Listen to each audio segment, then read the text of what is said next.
This is a Fox Sports presentation.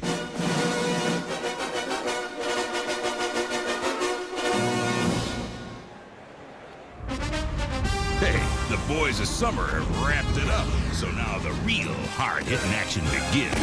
We've got gridiron at its best, not to mention the grudge match of the century.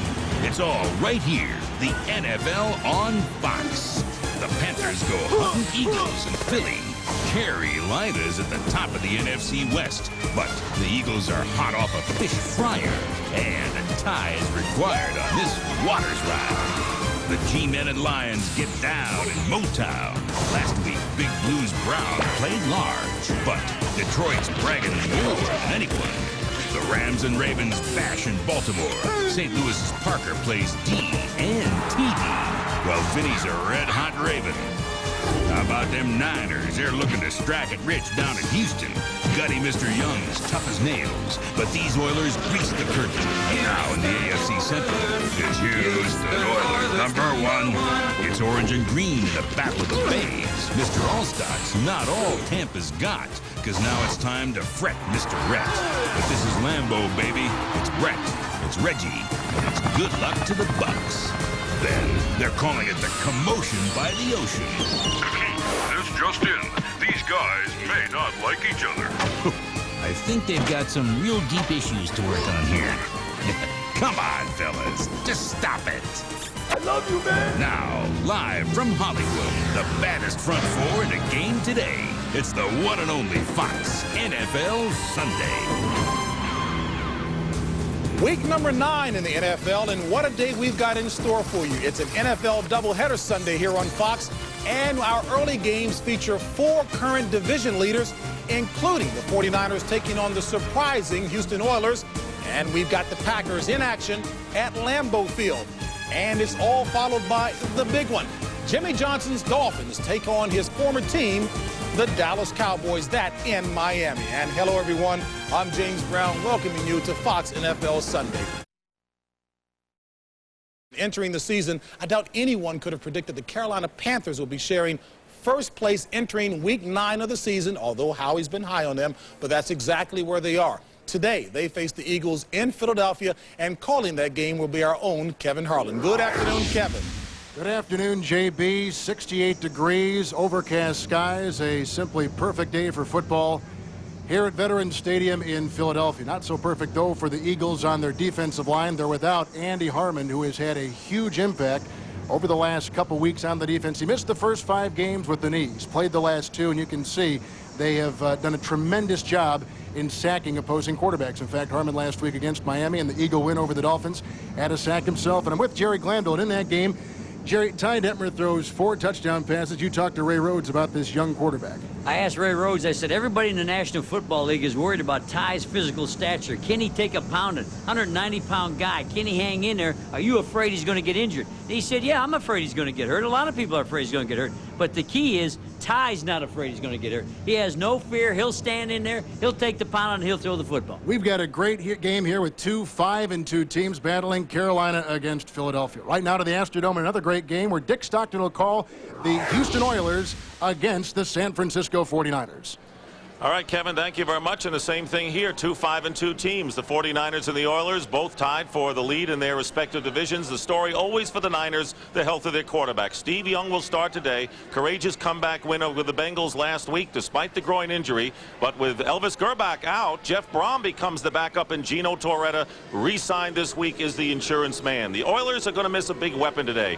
Famed kick returner Mel Gray out of action. He will not play. And it's been a heartening story here in Houston. You know, they're a lame duck franchise heading for Nashville in '98, but last week after the win over the Steelers, head coach Jeff Fisher brought the team out to salute the crowd. 50,000 strong. They're going to be here next year for sure, and we expect 50,000 again today for the game with the 49ers. That's the story here. Let's go to Green Bay right now, and Tom Brenneman. Dick, thank you very much. The Green Bay Packers and the Tampa Bay Buccaneers today. And for the Bucs, their star running back Eric Rhett returns after a 93-day holdout. But why has he waited so long? Because I guess we were just sitting around just waiting on who was going to give in first. And finally it got to where they wasn't going to give in, and we wasn't going to give in either. But, you know, I just said, well, I'm just going to go play football. That's what I do best. Meanwhile, for the Packers, they're fired up about the return of longtime left tackle Ken Rutgers. How much he plays today remains to be seen. What they do know in Green Bay, they think they have the best team in the NFL. The Packers are going to the Super Bowl. And let's go to Kenny Albert. Thanks very much, Tom Brenneman. A pair of 2 and 5 teams here in Baltimore, the Rams and the Ravens. And for the Baltimore Ravens, their starting left guard, first-round draft pick, Jonathan Ogden, missed a day of practice with a sore knee. He's wearing the brace today, but he will start, as will a pair of defensive keys for Baltimore, Mike Caldwell, linebacker, and free safety Eric Turner, as they should definitely help a Ravens defense that has allowed 39 points a game over the last 3 weeks. Now, as far as the Rams are concerned, they are also 2 and 5. Coach Rich Brooks said this week was their best week of practice all season long. From Baltimore, let's head to Detroit and Mike Breen. Thank you, Kenny Albert. Lions with a 10-game home winning streak as they host the Giants this afternoon. Now, Halloween may be a few days away, but for the Giant defense, the nightmares could begin early. Today, they face the best core of wide receivers in the NFL, and they have to do it without their finest defender, Felipe Sparks, their cornerback. He was scheduled to be all over Herman Moore, but he will not play. 2 guys have to step it up. Jason Sehorn and Conrad Hamilton have to have big games. It's going to be a real tough test for the Giant defense. The question is, will it be trick or treat? James Brown, hope you have the candy ready for the kids this week. All right, Mike, according to Ronnie Howie and Terry, it has to be non-fat. And, folks, don't forget, today's a Fox NFL doubleheader. And coming up later today, it's Jimmy Johnson going against his former team, the Dolphins, hosting the Dallas Cowboys. All right here on Fox, 4 o'clock Eastern, 1 o'clock Pacific. All right, folks, time for a break. But first, here's a look at what else is on tap for today's show. Today on the one and only Fox, NFL Sunday. Last week, Steve Young reached into the depths that only true champions possess. Matt Millen takes a look at playing in pain, while at the same time, fighting for the starting job. Getting ready to face the San Francisco 49ers, Chris Chandler and his Houston Oilers are tied for first place in the AFC Central. But Chandler might not get too much encouragement today from his father-in-law. He's the former 49er great, John Brodie. Halloween look indeed as we welcome you back to Fox NFL Sunday. It's the 5-2 San Francisco 49ers facing one of the more surprising teams this season, the 5-2 Oilers in Houston. Now, the big story in this game, Steve Young and how he's playing through the pain of his injured groin. And for more on that story, let's bring in Matt Millen, whom I understand also, according to his team doctor back then, who had a very good aim, complimented you on being able to play with pain as well. Oh, yeah, my groin. He hit it right above the kneecap. I thought it was supposed to be osmosis. Howie will fill you in and all that. You know, it's no news about Steve Young and that injury and that groin, and everybody's talked about it. You know, a few weeks ago when we had them against St. Louis, he had a tough time even stepping and throwing. But, you know, to this point now, he's gotten better. He's gotten better to the point where it only hurts him with quick movement and then slowing down. Now, last week in that game, you could see when he starts to decelerate, that's when he starts to have problems. Now, here's the reality of the NFL. The bottom line is this. You got a young quarterback behind you who wants your job. You're 35 years old. You're starting to feel your age. And guess what? They need you. So all of a sudden, hey, you're really healthy. Now, today, he's going against a really good young Houston Oilers team. I think the best young team in all of football. People don't even know about it. Jeff Fisher is outstanding. He's a great studier. He knows this team. He studied this game plan, the Indianapolis Colts, and that's what you're going to see a lot of today. They give him a lot of pressure. They're going to go after him. They want to hit him early. JB, Howie, Terry, Ronnie, all those guys in there. You know, you've been there. Whacking a guy early makes a big difference. That's going to be the key to this game. All right, Matt, thank you very much. As a matter of fact, speaking about those surprising teams, you think this could be the most competitive matchup today with the nastiest action being in the trenches? Yeah, I think it's going to be war inside. And according to San Francisco, they feel the key to the game is to play their 2 defensive tackles versus that offensive line. This is one of the few weeks where you see the San Francisco front does not have a clear advantage over the offensive line. George runs a lot behind Hopkins and Matthews and Donnelly, Stepnoski. They play exceptionally well. But another key is the 2 inside linebackers. How well will Norton and Plummer play? I'll tell you who they need today. They need Matt Millen filling the hole on first down. That's right. They do need Matt Millen. I think one of the things that you will see today is that Jeff Fisher, being the defensive coordinator, which he wanted a couple of years ago. He didn't get the job when he was the defensive back coach of the 49ers. That really hurt him. I think he's got revenge today. He wants to go out and beat these guys really bad to show the 49ers that he can coach. Well, Ronnie, one thing is for sure. When Houston beat Pittsburgh last week, the greatest thing they got from that was confidence. They believe they can play and beat anyone. Second thing is that you will see today, if they do have a great offensive day, Jeff George, tons of draws. They'll go 3 wide receivers to one side, tons of screens. Why? Because man-to-man coverage. Eddie George. Yeah, Eddie George. Tons of man-to-man coverage by the 49ers. They'll isolate their back on George. They can block that guy that covered it. And if there is a key to the 2-minute drill, Jerry Rome's on the sideline. He has an extra 15 seconds to talk to Chandler in his ear and give him the play and the coverage while he's going. He's got that $30 million contract. Hey, Jerry Rome could be a head coach in this league. Wow, he talked about you. He's all on top of it today. The computer's working overtime, huh? Yeah. All right, folks. I chipped in early. Oh, no pun intended. All right, folks. Later. All right, so that'll do it from here. But coming up next, it's the San Francisco 49ers facing the surprising Houston Oilers. Both teams are 5-2 and coming off of thrilling victories last week. So right now, let's send you on down to the Astrodome where Dick Stockton and Matt Millen are ready to call the action. Who's got it? The Oilers may have it, and it's covered by the Oilers at the 5. Touchdown Oilers! Eddie George! He is legitimate.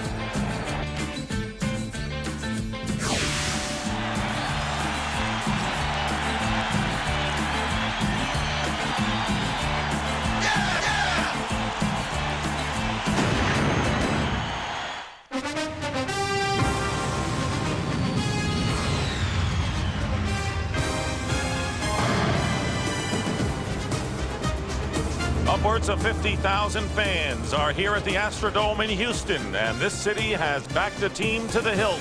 The surprising Oilers at 5-2 against the San Francisco 49ers with the same record, and both teams tied for first place in their respective divisions. And good afternoon, everyone. We expect a terrific matchup along with Matt Millen. I'm Dick Stockton. The story for the 49ers, Steve Young with that injured groin, led him back last week against the Bengals, starts again today. What does his status mean for the 49ers and in the game itself? Well, I think it's kind of twofold. I think if you ask the 49ers that, they say, you know, we're going to call the same game, it's the same offense, but I don't believe that. I think when you see Steve Young and he's hobbled, what he can do, what he can't do, the strength of that offense has always been move him around, get him outside. He's not the same guy, so it has to be effective. What has been the same guy, as you can see his numbers right there throwing, is the play of Jerry Rice. Jerry Rice has been their guy, and really it's a one-dimensional offense. They can throw the football, they haven't been able to run the football.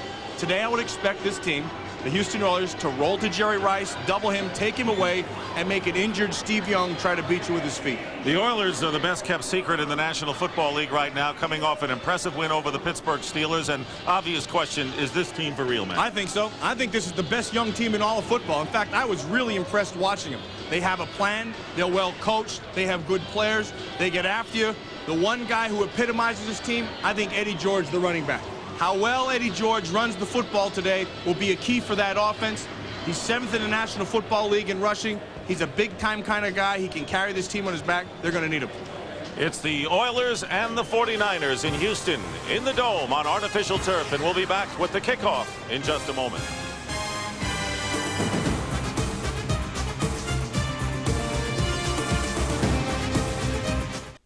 Fox, home of Super Bowl 31.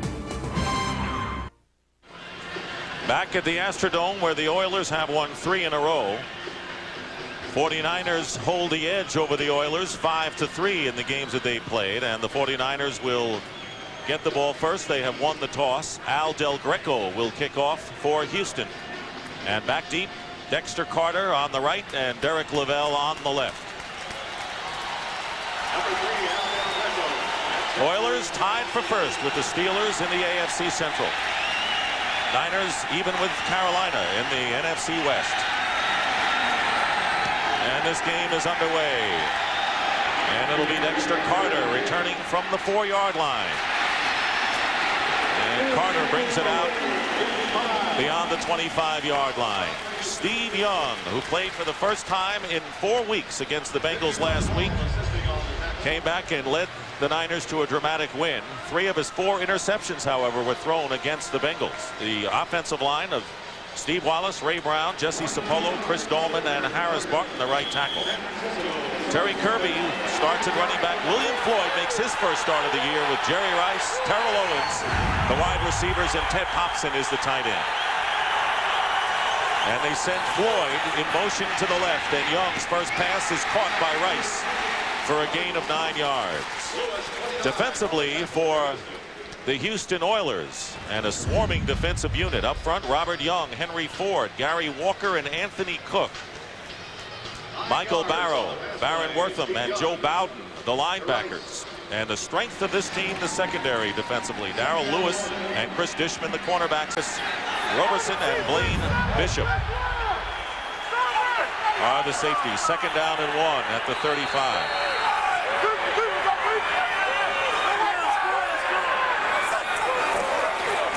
Here's Floyd, and Floyd is decked immediately. Anthony Cook. They're not household names, but you'll learn a lot about them. And that one's down right the there. whistle had blown, down by contact, but the Oilers will take the sack. You know, it's funny, you see that, and everybody's talking about Steve Young and his hurt and all that. But, you know, when I look at this 49er team, I look at that offensive line.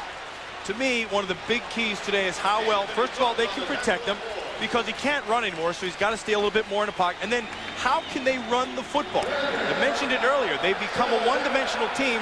They have to run the football to take pressure off and throwing the ball to Jerry Rice. Niners, unusual this year, struggled on their opening drives this season. They face a 3rd down and 7, and Young falls down. Play is still going. And Young is hit by 2 men. A hard hit back at the 26-yard line. A hard hit. Michael Barrow and Joe Bowden. They just killed him. Are you That's surprised? exactly what the 49ers couldn't have in the first series. This whole thing is set up. You're going to watch. Young is rolling. Now he's having no problems. He's looking downfield. Now I want you to look back there. Dishman is the key. Because of his coverage on Ipiani, that's the key to the whole play. He couldn't get rid of that ball, and then here they come. Michael Barrow and Bowden right there, and Steve Young is still down. And a worst-case scenario for the 49ers. And remember the Carolina game in which Kevin Green hit Young on his first play of the game and knocked him out for a while. And he is injured. We will take a timeout. We'll be right back. Fox NFL Sunday is brought to you by Chrysler, exploring the new frontiers of automotive technology. What's new in your world? By Denorex, the serious dandruff shampoo. And by Degree, the body heat activated antiperspirant and deodorant. After a long time on the field, Steve Young helped off. Well, he had no place to throw the football. Here's why. 1, 2, 3, 4, 5, 6, 7, 8, 9, 10, 11, 12 guys in coverage. And now he's going to look up top. There's no place to throw. He's down here working with Dishman, and he has to turn and run back. Now, as he's looking, he's waiting for the coverage to come clear. Dishman stays there, and then Michael Barrow just barrows him. All because of up top. But they got away with one. You see that flag that was dropped? And they picked picked it up and said there was no flag. But really, there were 12 guys out there.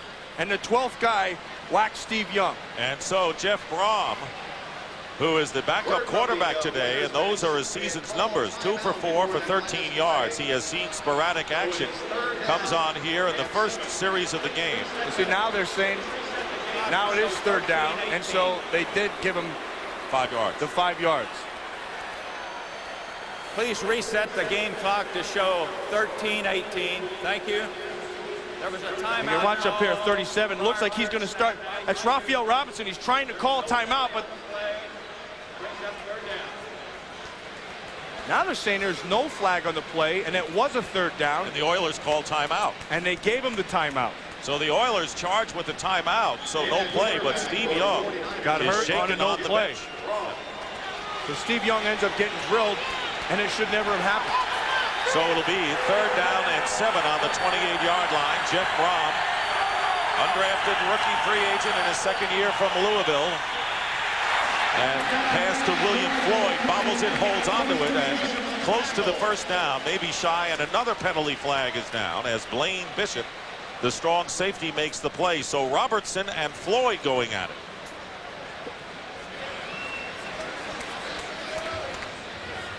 William Floyd back in action. Played more, George Seifert said, than he expected last week. And an offside call will be against the 49ers. I want you to watch right down here. That's Jerry Rice. And here's the line of scrimmage right here. See that? He's on it completely and a little bit over. He's working on Chris Dishman, and he lined up all sides.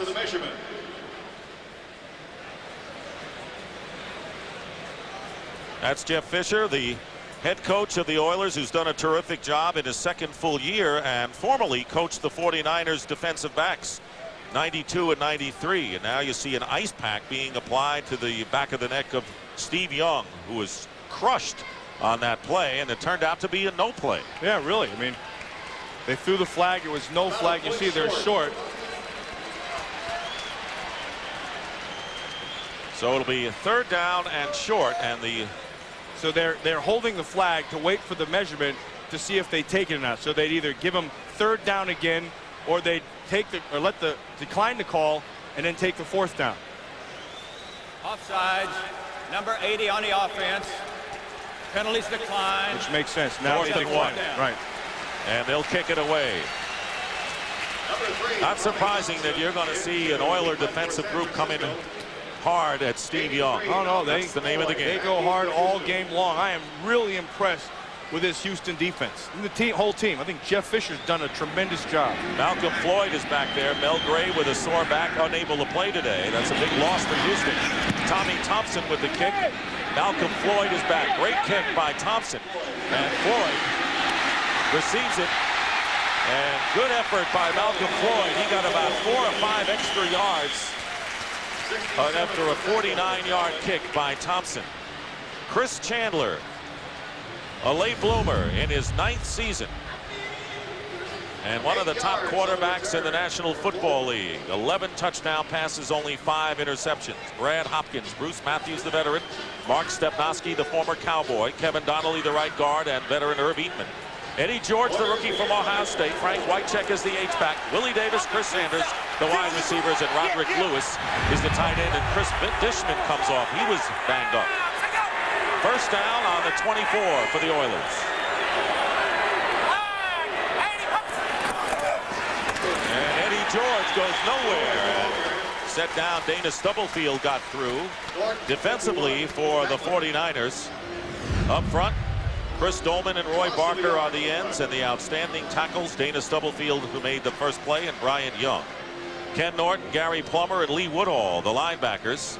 And Marquez Pope, Tyrone Drakeford, the corners, Merton Hanks, and Tim McDonald, the safeties. Steve Young suffered a concussion. That's the word from the 49er bench. 2nd and 11. Loss of 1.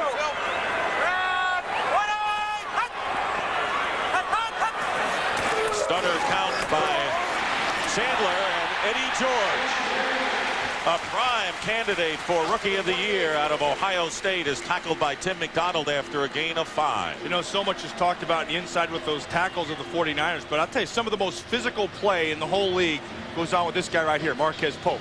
I mean, he goes out there to play every play. Now he's working on Willie Davis, and Davis says, look, I know what you're about, and I'm not going to let you go.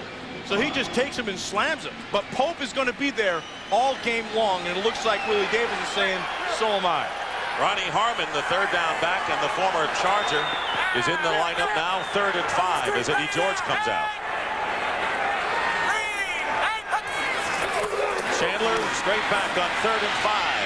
And his pass incomplete. Oh, boy, Marquez Pope had it right there. Chris Sanders, and Marquez Pope, good defense. Yeah, Pope read it perfectly. And he broke back underneath the ball before Sanders could. Again, you're going to work with him now. Use the sideline as your help. Now you see it. Look at that. You can't play that any better.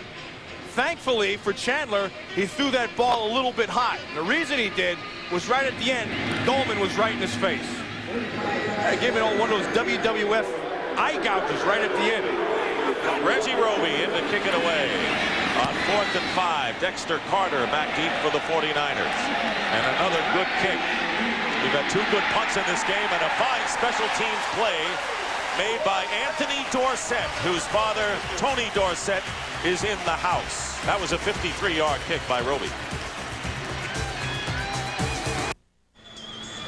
Steve Young has a concussion, and the word is questionable as to his return. with Elvis Gerbach out with a shoulder injury. This is the quarterback setup today. Jeff Brom, who's in there right now, the backup, and Gino Torretta is the emergency quarterback. He is active today. He was re-signed this week. He had been at camp, former Heisman Trophy winner. 1st and 10 for Jeff Brom and the 49ers on the 19. No score, first quarter. Swing pass out to Terry Kirby, and Kirby knocked out of bounds at the 27-yard line, short of the first down by a couple. You know, it's funny. You talk about Jeff Brom and say, okay, what does he have? And everybody says, I don't know. Heck, I've never seen the guy. So again, first of all, I see him prior to the game. He and Gino Torretta are out there working on pass patterns. I said, what the heck are you doing? He says, I got to learn this offense. That tells you a little bit of where he is, number one.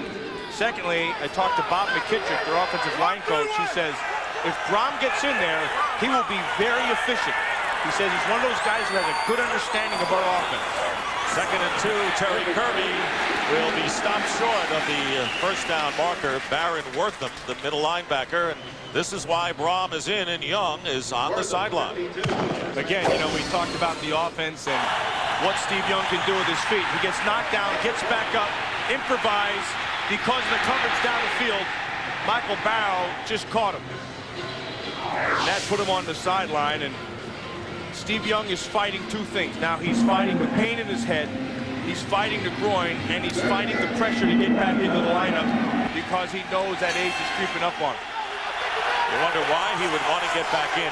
Because he's a competitor. I mean, that's just the way he is. 3rd down and 1. Pressure on Jeff Brom from behind, and he unloads it to Terrell Owens. And Owens has the first down for the 49ers.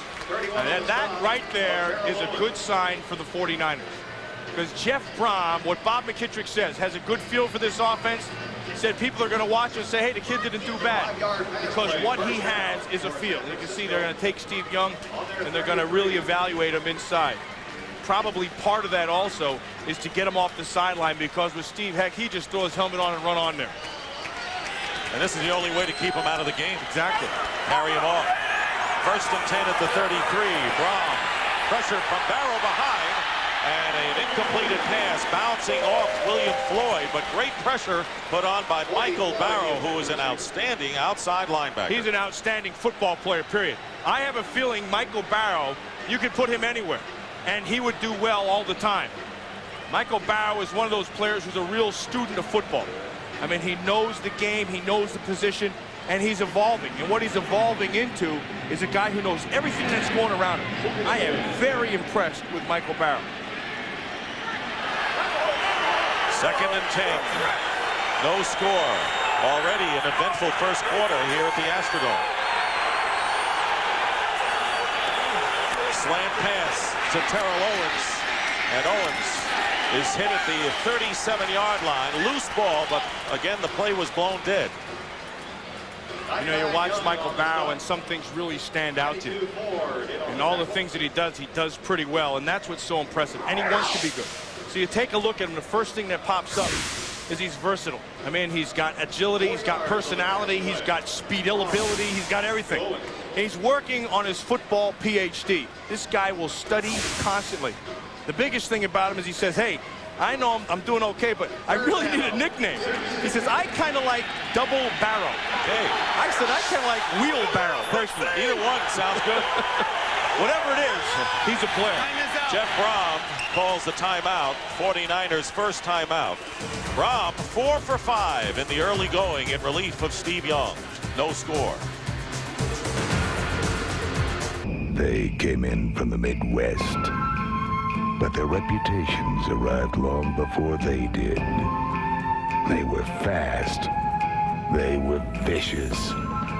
They were merciless. Who are these dangerous men? We are the Three Packerinos. Fox NFL Sunday. Next week. Check local listings. No score first quarter. Dick Stockton and Matt Millen, and Jeff Brom in relief of Steve Young. Brom was originally signed by the Chargers as a rookie free agent in '94, was inactive all that year, and then joined the 49ers. Did not get much play, but now seeing action as the backup to Steve Young. Remember, Elvis Gerbach out with a shoulder injury. 3rd down and 6. 49ers way down in 3rd down conversions this year compared to the other two. Brown gets pressure in his pass for Floyd. Incomplete. Barrow was covering the fullback, and that'll bring up 4th down, and the 49ers will have to punt. You watch William Floyd, and then Michael Barrow comes up and hits him. I got to tell you something. Those two are the same kind of guy. And William Floyd is a tough guy. He's got personality, wants to be great. He's learning all the time. Barrow's the same kind of guy, and they both have the same kind of energy. And Chris Dishman, who really sets the personality, came back to play that series. Malcolm Floyd back deep as Tommy Thompson gets ready to punt for the 2nd time. Good high kick by Thompson. Floyd looking for a return at the 15. Malcolm Floyd fumbles, and the 49ers may have recovered. Hold it. Let me get this.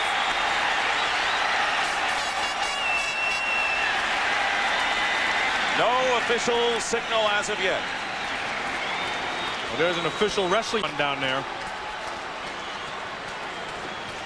Malcolm Floyd, remember, he's replacing Mel Gray, who's out with a back injury, and the 49ers have recovered. Let's see if Curtis Buckley, number 28, comes out of the bottom of that pile. And it is Buckley who recovers for the 49ers. A big turnover, and the 49ers have great field position. I want you to watch. You know, they talk about being really aggressive all the time. You have to have a non-stop motor. Buckley is just getting waxed at the line of scrimmage, but then continues to play. Goes all the way down. You never know when the ball's going to pop loose. There it is. Buckley's right there, all because of hustle. Remember, it takes no talent to hustle. So the loss of Mel Gray has already affected the Oilers. Let's see if the Niners can take advantage. They're on the 25 of Houston. And with the loud crowd noise, that's what the 49ers practiced yesterday in the Dome. Terry Kirby, the handoff off the left side, picks up about 4. And it's Joe Bowden on the tackle. Malcolm Floyd coming back inside, and there was the hit right there. And Peterson came across and got his hand right on that ball. And then again, because of the hustle, Curtis Buckley is right there. And you look at football through all the time, and Peterson did a great job. I mean, he got down there, made the hit, forced the fumble. Good physical special teams all the way around. But again, you look through football and plays that are made, and most of the time it's made because of extra effort. Just the 1-2 to get there. 2nd down and 8. No score. 49ers threatening. Brown looking for a receiver downfield. He takes off, and a great run by Jeff Brom as he very nearly scores and is knocked out of bounds just short of the end zone. Oh boy, Marcus Robertson, Chris Dishman also there on the play, and they even knocked Brom around. I think Brom got to that point where he said, should I slide? Oh, I'm on the 1-yard line. And I thought, should I give a boot? Should I run through him? Should I fall? And in the course of waiting, Robertson came up and got the hit on him. I think he's got to be smarter than that right now. You got to know he does a great heads-up job. Look right here. What should I do? And he waited. But hey, defensively, these Oilers don't wait. Robertson sees him. You got a little hesitation. Dishman there, Robertson there. Brom goes down. A 22-yard run by Jeff Brom, and now the 49ers will use their 2nd timeout of this first half. No score.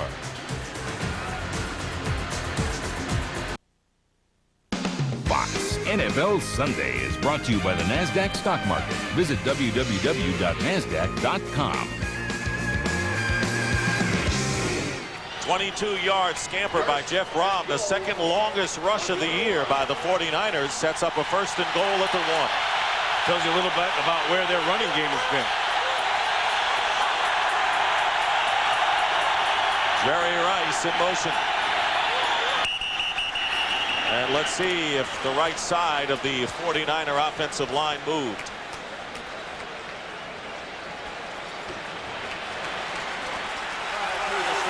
And a false start called against the 49ers. Howard Rowe, our referee this afternoon. You know, Jeff Brom had to take off and run. The reason was Robert Young, you know, watch him right here, working on Ted Popson. He gets the push, and then Brom starts to feel him, and he takes off and runs. Now, the one thing that impresses me about Brom, he kind of reminds me of Gary Kubiak. when Kubiak was in Denver. Very efficient, not flashy, knows his role, knows what he has to do, gets the ball out, and let others do their job. We'll see what the play call is here now at 1st and goal at the 6 following the penalty against San Francisco. And the pitch to Kirby. He's looking to throw. Terry Kirby fires incomplete. Ted Hobson was his intended receiver on the option. You know who was right there? And yesterday I'm sitting there watching tape. And Michael Barrow walks in and he starts talking to me. And we're watching these things and he said, you know, Matt, I got to tell you something. The one guy who they really like in the red zone is Ted Popson. He said they always like to go to that tight end down inside there. You can tell it's Michael Barrow. He's right on top of the game.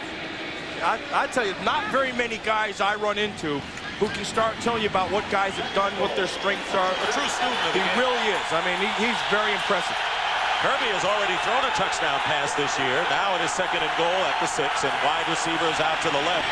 They're going to run the ball to William Floyd. He loses it, and Ted Hobson, I believe, recovered for the 49ers. Otherwise, they might have been disaster for San Francisco. So San Francisco keeps it. 2 other strengths. You watch Joe Bowden turns everything back in. Cook is right there, gets his helmet right on the thing, turns it back. But the other strength of this Oiler defense is their safeties and their ability for everybody to get to the football. This kid Cook has been hurt, and he's playing now, and he's got a lot of ability. And then you see Marcus Robertson back there and Blaine Bishop. They all can play. Well, he pushed him back from the 1 to the 9-yard line. It is 3rd down and goal from the 9. Jeff Braun drills it, tipped away, and nearly intercepted by Baron Wortham. What a great defensive stop by the Houston Oilers after it was 1st and goal for the 49ers. I came down here to Houston. I really didn't know what this Oiler team was about. I got to be honest with you. I watched them one time in tape. Jeff Fisher has done a tremendous job. He's got young guys. He has a plan. He has them going in the same direction, and he has them believing.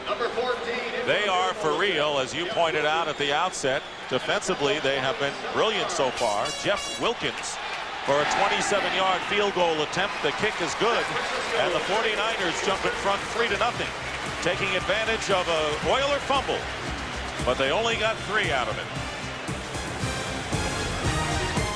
What do you want to see on Fox NFL Sunday? I think they covered pretty good, but I'm usually at church. More Hail Marys. You want to get Howie off the show? You want Ronnie off the show? You want me just to do the show by myself? You can't be a Jets fan. She's a Jets fan. Are you a Jets fan? You like Lott? Oh, I love I don't Lott. like Lott. I don't think Lott's any good. You know, he takes away from me and Howie.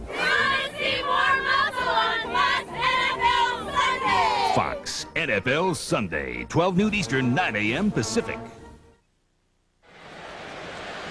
Another 49ers shaken up. Steve Young on the first series. Now Harris Barton is on the turf.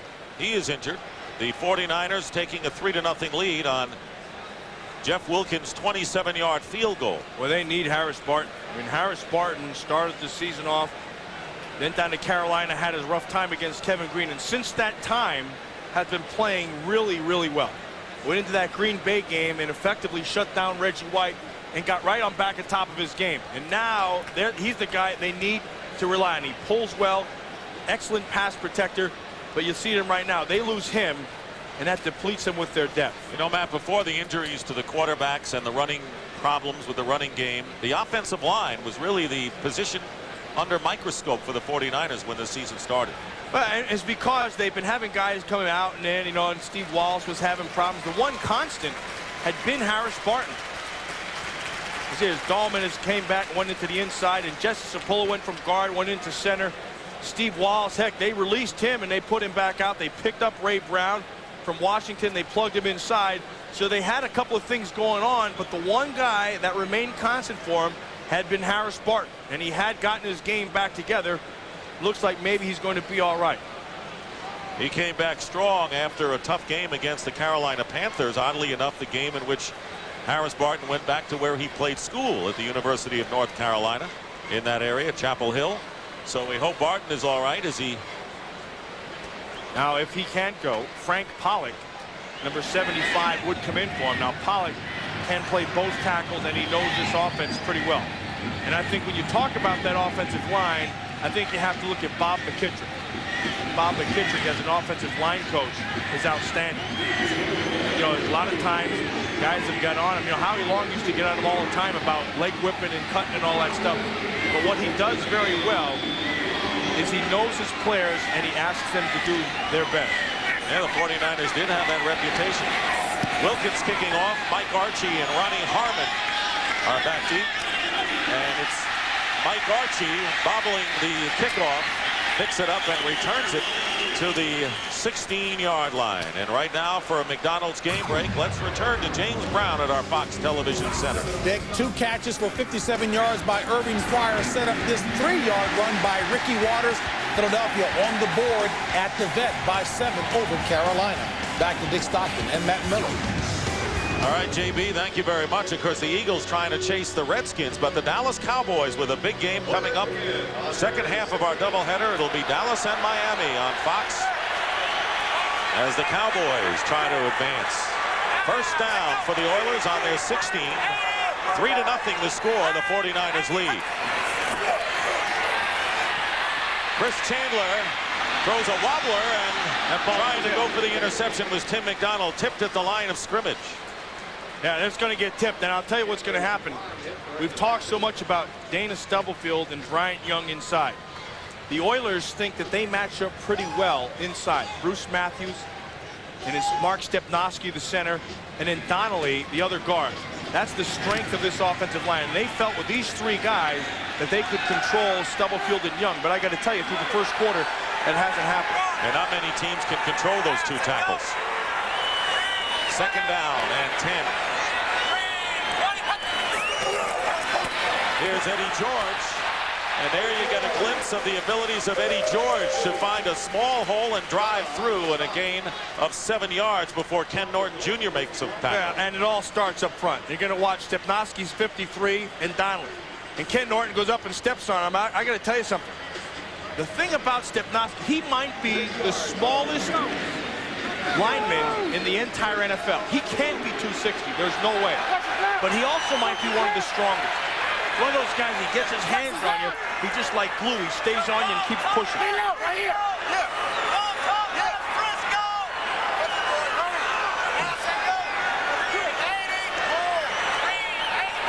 Third and 3, they just get the playoff. And Chandler's pass is dropped by Ronnie Harmon out of the backfield, and that looked like one he should have held on to. Yeah, that looks like one of those things. The ball's right in his hand. You got to make the catch. But that looks like they know. Like, remember I told you earlier that this coaching staff has a plan and they know what they want to do? There's the reason right there. Jerry Rome. Jerry Rome, who's disgusted, look at the look on his face, knows what he wants. He's coached Chandler very, very well. You heard Ronnie Lott talk about him on the pregame show, about him being a head coach in this league. I think it's time. I think he's one of the guys you have to seriously consider. Reggie Roby's first punt went 55 yards. High kick, Dexter Carter back on the 30-yard line.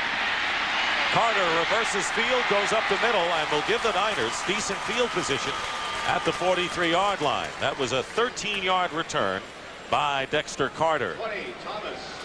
Well, next week, the NFL on Fox, the Eagles and the Cowboys, a critical NFC East battle. Those are the other games scheduled at 1 p.m. Some of you will see the Redskins and the Bills. Next Sunday, the NFL on Fox.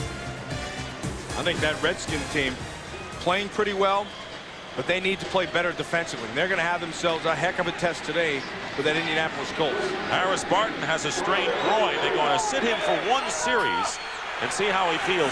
As you mentioned and predicted, Frank Pollock, number 75, has replaced him. They're going to rest him for a series. They gave Steve Young a month and it didn't get better. First down at the 43. Short drop by Braun. Receivers are covered. Braun takes off again. And he is tackled by Darren Wortham. Coverage down the field. Okay, so you get a young quarterback in. What are you going to do? Well, we're going to tighten our coverage. You're going to watch Dishman. See, he's staying outside. Now stay with Rice the whole way. He's taking care of it. You go up top to the other side. You watch Terrell Owens. See what he's going to be doing. There's nobody there. There's still Dishman on it and Robertson to the other side. No place to throw the football. So what do? You have to make a decision. The decision is take off and run but this Oiler defense runs just as well. And Dishman looking forward to the challenge of covering Jerry Rice today. 2nd down and 8 on the 45. And here's Terry Kirby. And the Oilers have done a terrific job so far in stopping the 49ers running attack. That'll bring up 3rd and about 5. So really, when you look at the 49ers, last year they said, you know what, we have to get a better push inside. We have to push people off the ball. So they went out and they got 65 Ray Brown. So they went and got a big physical guy, but their offense still kind of runs sideways. And so you don't really use the guy for the big push. When they do, they try to run behind him. But for the most part, they're running east and west. 3rd down and 6 on the 47. Grom goes back and completes it to Terrell Owens. The 3rd-round draft choice with a great second effort. Gets some yards after the catch and a 1st down into Oiler territory to the 41. A gain of 12. Dishman finally made the play. And, Matt, the word is that Steve Young is finished for the game. He will not return, so it's going to be in the hands of Jeff Brom. Well, that's a good decision. Glad they don't even consider it because he's already beat up with that groin, and then you're risking something even more with a concussion. You watch Terrell Owens, and you have to be impressed. First time I heard about him, John Madden was talking about him in the preseason. He said, you're going to hear a lot about this kid. And then J.J. Stokes is playing, but Owens is getting his shot. And you can see why Madden was so impressed. Terry Kirby off the left side picks up about 3 yards, and Barrett Wortham making the tackle on Kirby. By the way, Harris Barton is back out there on the offensive line and right tackle for the 40ers. He suffered a strained groin and did not even sit out a full series. Harris, we're going to give you a rest. Okay, get back in. He's like Steve Young. Hey, that's the NFL. That's the way it is. You know, you're struggling a little bit. You have 2 losses. You got a new quarterback in there. How's your groin feel? Well, it hurts a little bit. All right, you're in. Go. And he's in. 2nd and 8 on the Oiler 38. 49ers have dominated the total yardage score.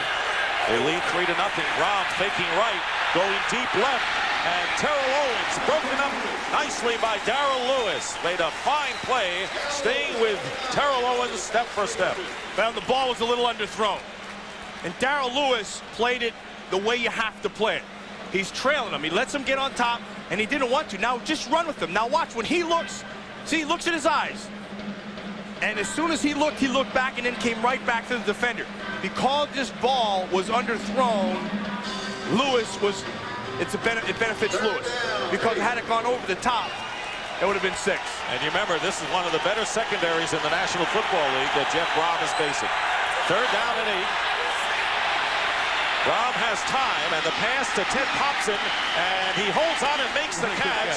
And Steve Jackson, the nickel back, is upset with himself because he might have gotten a hand on the ball. A gain of 9 yards. Enough for the 1st down. Ted Popson has really come on in this 49er offense. Now, what's the first thing you notice? Nobody around him. That should have been a pick. Jackson came right underneath, and what great concentration by Popson. But no pressure. That means the 49er offensive line is doing its job. And secondly, Popson just stays with that thing. And I'll tell you, he's raised a lot of eyebrows with what he's been able to do in this offense. 116 yards last week and 2 touchdowns. 1st and 10 on the 29. A play-action pass off the hands of William Floyd. And frankly, William Floyd is struggling so far in the 1st quarter in his first start coming back. I got to say something about, you know, I love William Floyd. I think I would want a guy like that on my team all the time. It's attitude and abilities, and he wants to be great. That being said, I am just amazed. When I came into the league to now, even the 5 years that I'm out, to see where medicine has gone with knee injuries is just incredible. To think that just a year ago, he had a complete reconstruction, and now he's playing in this game. It amazes me. A lot of people thought he'd never play again. 3 torn ligaments. 2nd and 10, and the give is to Terry Kirby, and Kirby gets to the 26-yard line, gain of about 5 yards. The other thing that's amazing, you see Chris Dishman over there talking to the trainers. Fred Barnett down in Miami is just a few weeks ago. He has a cadaver's ligament now in his knee, and he's playing. It's unbelievable. Chris Dishman comes back into the starting lineup. Third down and 7 with under a minute to go in the first quarter. 3-0, the 49ers lead. Be a long field goal for Wilkins here, and Brom diving to about the 20, short of the first down. But that will give Wilkins a shot at a field goal. The play was whistle dead. Joe Bowden making the tackle on Brom. No place to throw the football, but an experienced guy would be able to throw that in. Brom is getting nice protection. Jerry Rice is getting mugged out there by Lewis. It'll be fourth down and about 2. It was interesting that George Seifert telling us about how he's still kicking himself over his conservative play calling against Green Bay, less conservative against Cincinnati. And as the quarter winds down, it'll be interesting to see what the Niners do on fourth and a long one. That is the end of the first quarter here at the Astrodome, with the 49ers leading the Oilers 3-0.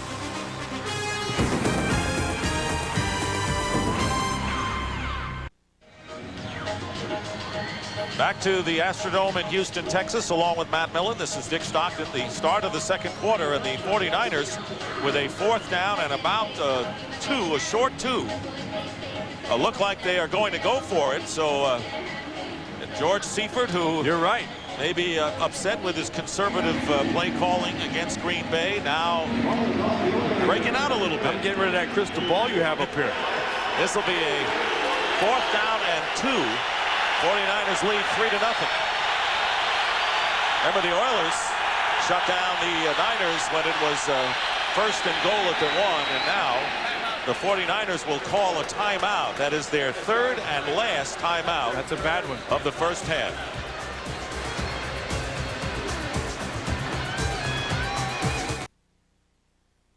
Fox NFL Sunday is brought to you by Brew Refreshed Bud Light, who remind you fresh beer tastes better. By HBO, it's not TV, it's HBO. And by Aflac, insuring over 40 million people worldwide. I want you to watch an assignment with George Seifert. Now he's coming, as Brom is walking up to the line of scrimmage, George Seifert sees it before Brom ever does. Now he sees what's happening and he gets disgusted. So he goes over there and he just called the timeout. And they're all out of timeouts. Yep, fourth down and 2 on the 21-yard line. Jeff Brom rolling out in his pass. Oh, what a great play by Lewis. Lewis saw it the whole way. Intended for Jerry Rice, and the Oilers will take over on downs, and so the gamble backfires. And George Seifert. I'll tell you what happened. Darrell Lewis saw that thing way before it ever happened. Now the key, of course, when you have this offense, Jerry Rice is your guy. Watch, he's going to streak. Right from the inside out. Right there. Boy, it couldn't have been done any better. Seifert thought he had it. Brom thought he had it. Lewis said you don't have it. Anytime you have the 49er offense, you know what you have. Jerry Rice is your guy. You're going to go for it. You got to be thinking Jerry Rice. Lewis saw the motion and just, boom, read it, knocked that ball down. And that is the second major stop by the Oilers defense in this first half. They take over on the 21-yard line with 3 wide receivers lined up to the left. And we have a problem with the play clock. So the Niners had a first and goal at the 1-yard line, had to be settled for a 3-pointer, and now on 4th and 2 at the 21, they are stopped short, and the big secondary for the Houston Oilers. Well, you can see this guy, and Dishman had been a Pro Bowl guy. Both of these safeties, I think, are outstanding. I think it's the best secondary in the league. It's right here in Houston. Very few people even know about it. Steve Young was out of the game now. Told you yesterday. Yes, he did. This is a good secondary.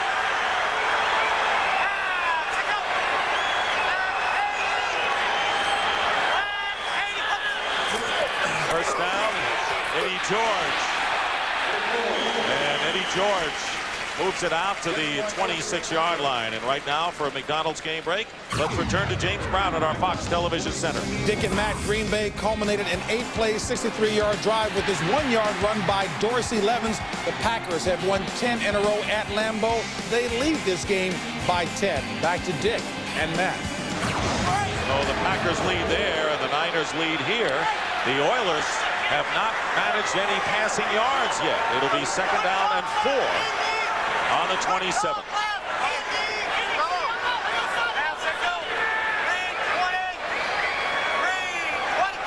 3 wide receivers line up to the right. Chris Chandler Can't find anyone. Chased by Brian Young. And goes way downfield. And the intended receiver was Malcolm Floyd, who had beat the secondary.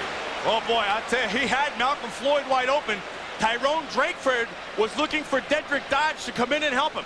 And Dodge is saying, no, I was helping on the upside. You know, watch what's going to happen. He's going to try to hit this coming right outside. A nice job by Merton Hanks. Now Dodge bites up top. See, he's waiting for his safety to stay, but his safety leaves him. And then Drakeford's all alone, but the ball to Malcolm Floyd is overthrown. And it should be pointed out, Chris Chandler is nursing a groin injury of his own. Did not practice on Friday. Suffered that running into June Jones, the Atlanta coach, a couple of weeks ago. 3rd down and 4 at the 27. Chandler's pass incomplete. Okay, big picture right now. San Francisco 49er defense is in control. The offense of the Chandler, you can see he's 0 for 5. The offense of the Oilers is not doing as well. And Chandler's limping a little bit going off that field. So, I mean, you may have to start looking at Steve McNair. And then on the other side, they lose Steve Young. Things look like disarray. But the San Francisco 49ers still have 3 points. And Jeff Brom is slowly getting into the flow of this offense. It has been unquestionably a defensive game thus far. The Oilers without a first down. Reggie Roby flags are down, kicking a line drive kick on 4th down to Dexter Carter. Carter trying to reverse is down at the 40-yard line, but the penalty is thrown. That was a 40-yard kick by Reggie Roby. And the initial flag indicates penalty is against the 49ers. It would be a first down. That's a pre-kick foul. That means it's taken. They needed a little less than 5, Matt. You're right. They'll get themselves a first down out of it.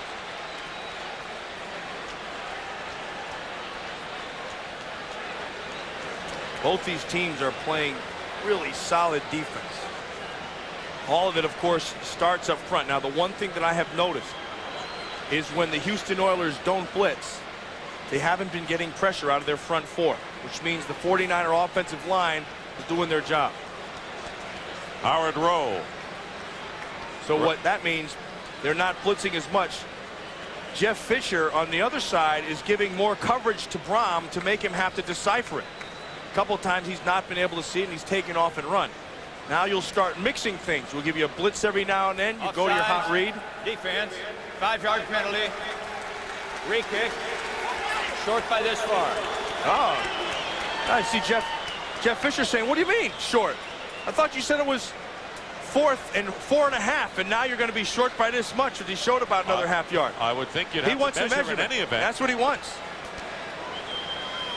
They would have to measure he says, it. I want to measure Fisher wants. Now, if I'm on the Oilers, I say I want a measurement right away. One of those players has to say it.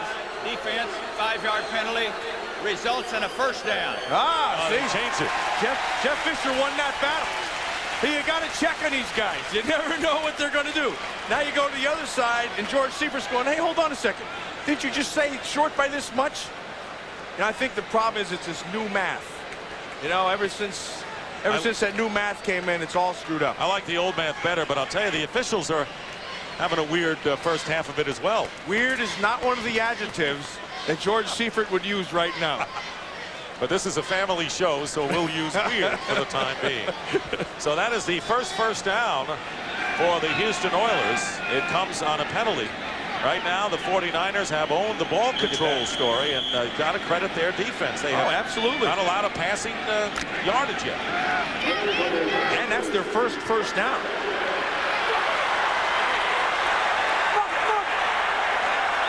Oilers on their 32.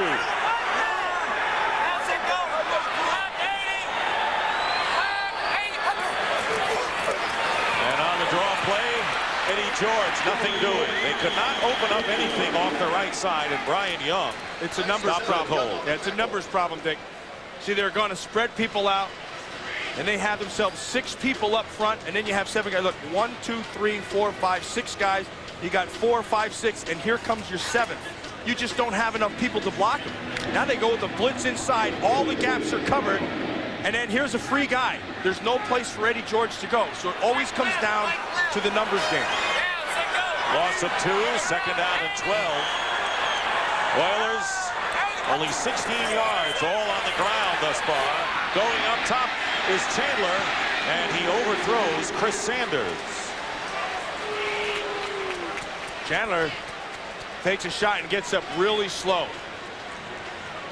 Again, they're going to rush. They're down, and they're coming with the 5th one. That's Lee Woodall off the corner. Now they keep the tight end in, but who they can't handle is Barker.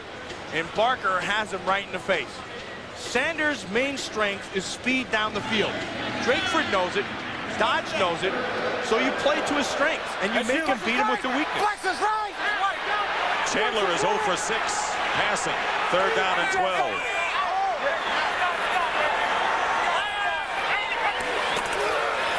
Here comes the blitz, and the pass is caught. The first completion by Chris Chandler to Chris Sanders.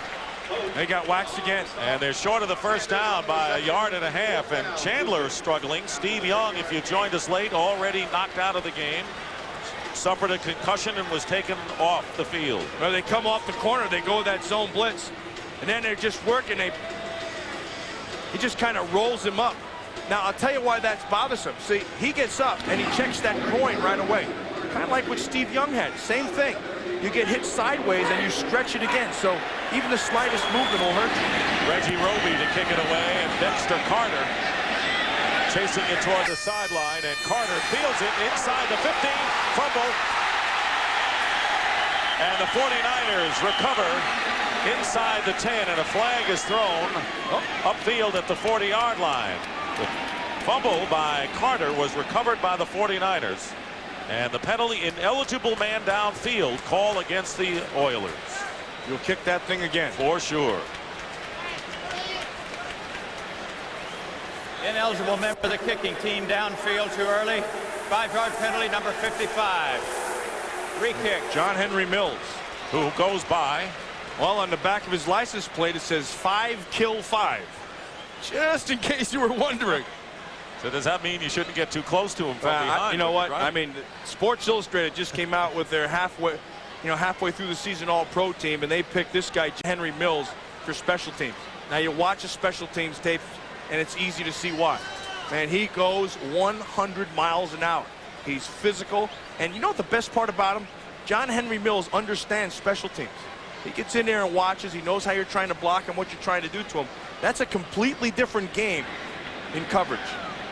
Some guys just take to that part of the game. 4th year from Wake Forest. 4th down and 7 now, and the kicking again will be Reggie Roby.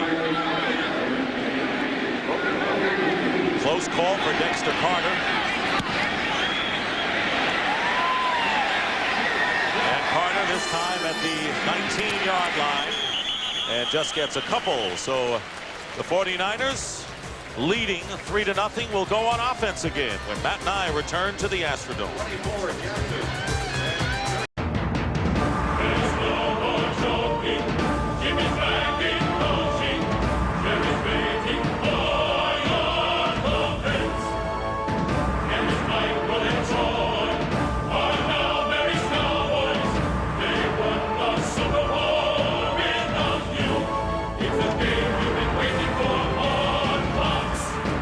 NFL Sunday, the Dallas Cowboys take on the Miami Dolphins later today.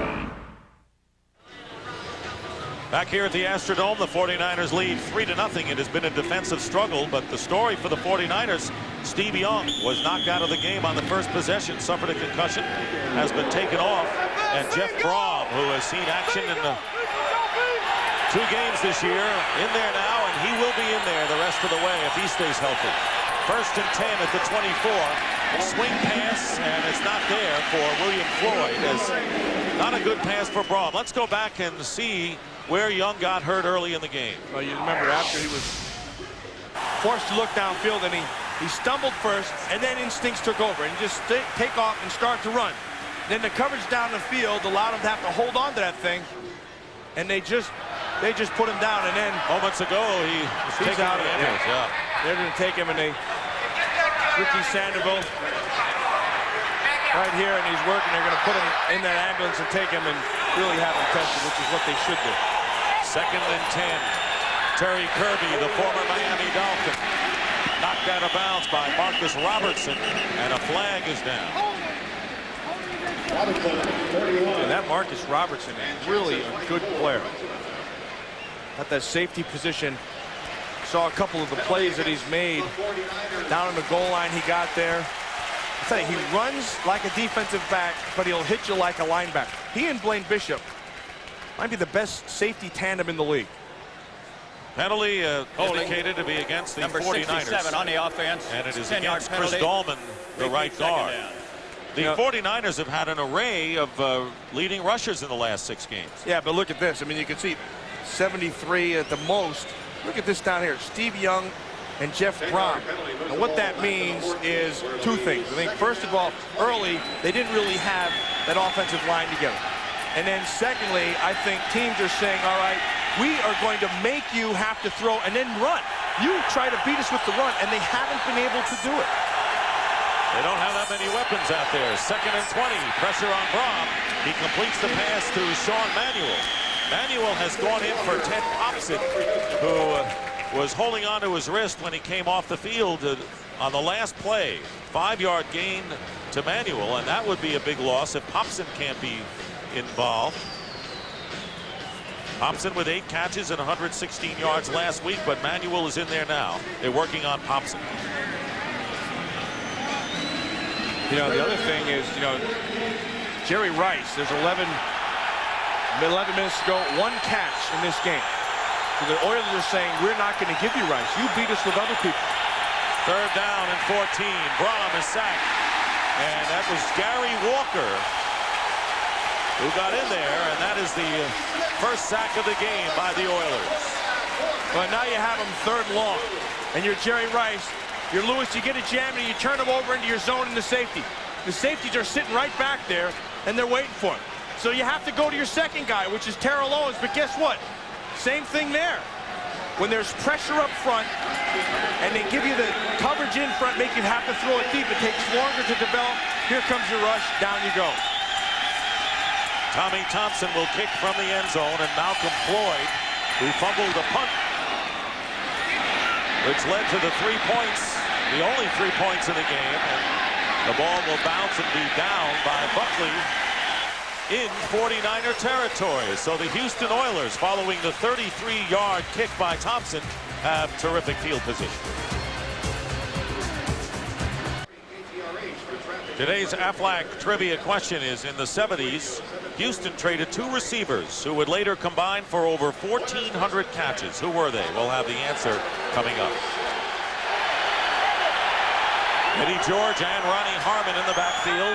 1st and 10 at the 46 of the 49ers.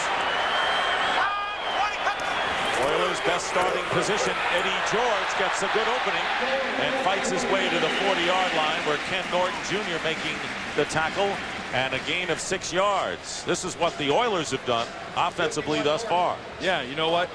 Forget all that you just put there. Nothing, because that's what they've done. They've done absolutely nothing, because up front, the 49ers have been able to handle that offensive line. Jerry Roan is the offensive coordinator. Jerry Roan has contingencies, and he's got to get to them now because they're not able to run the ball effectively. 2nd and 4. And here is George. Eddie George will get the first down. A flag is down, and you see some of the running skills of the Heisman Trophy winner from Ohio State. Merton Hanks brings him down, but a flag thrown. Well, he's an impressive guy, Eddie George, in a couple of different ways. First of all, I think he's a great person. And it'll count 1st down and holding against the 49ers. And then the other thing, he's a big, strong guy. I mean, 6'3", he's got big hands on him. He's really muscular. He doesn't have like that little quick kind of feet, but he's smooth. Look at the smoothness of him. And then he does have the vision, and he's able to get outside. A lot of people have compared him to Earl Campbell, the former Heisman winner who was down here, who's a Hall of Fame player. But I watch Earl and I watch Eddie. Earl Campbell ran much lower. His pads were lower than Eddie George, but they do have that same kind of power. Eddie George coming in 3rd in rushing in the AFC. And as you say, a terrific person as well. 1st and 10 at the 29.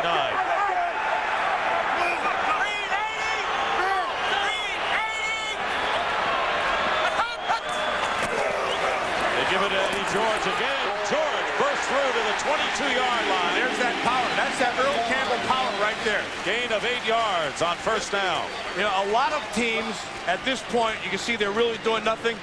You have to stay patient with your running game. And you have to have confidence in the guys up front and the guy carrying the ball. So here's the decision right there. Now you're going to be powerful. And he just runs straight over Merton Hanks. That's where he looks like Earl Campbell, when he lowers those shoulders and gets the pad level down. You said he looked like a tight end. He really does. He has that look about him.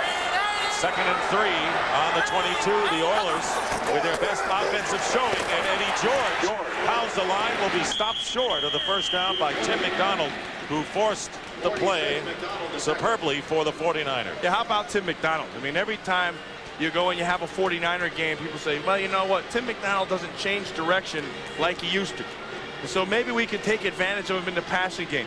But then you say, what about the running game? And they say, well, you know, Tim McDonald's over there. And we really have a problem because 6'2", 215 pounds, he will just light you up if he has a chance. And he's been playing well. 3rd down and 1.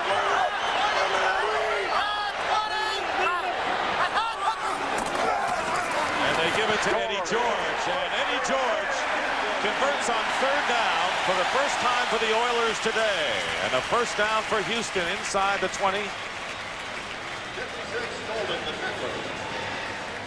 Our Aflac trivia question again. In the 70s, Houston traded 2 wide receivers who would later combine for 1,400 catches. Who were they? How about this?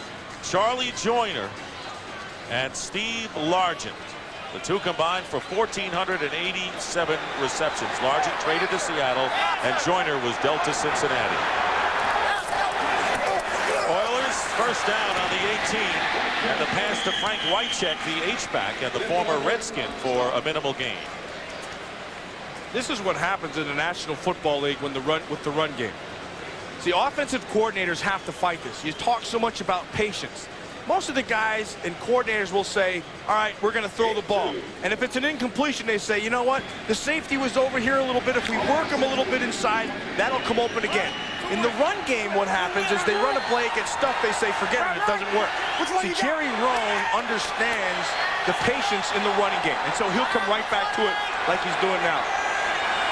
2nd down and 8 from the 16 of the 49ers.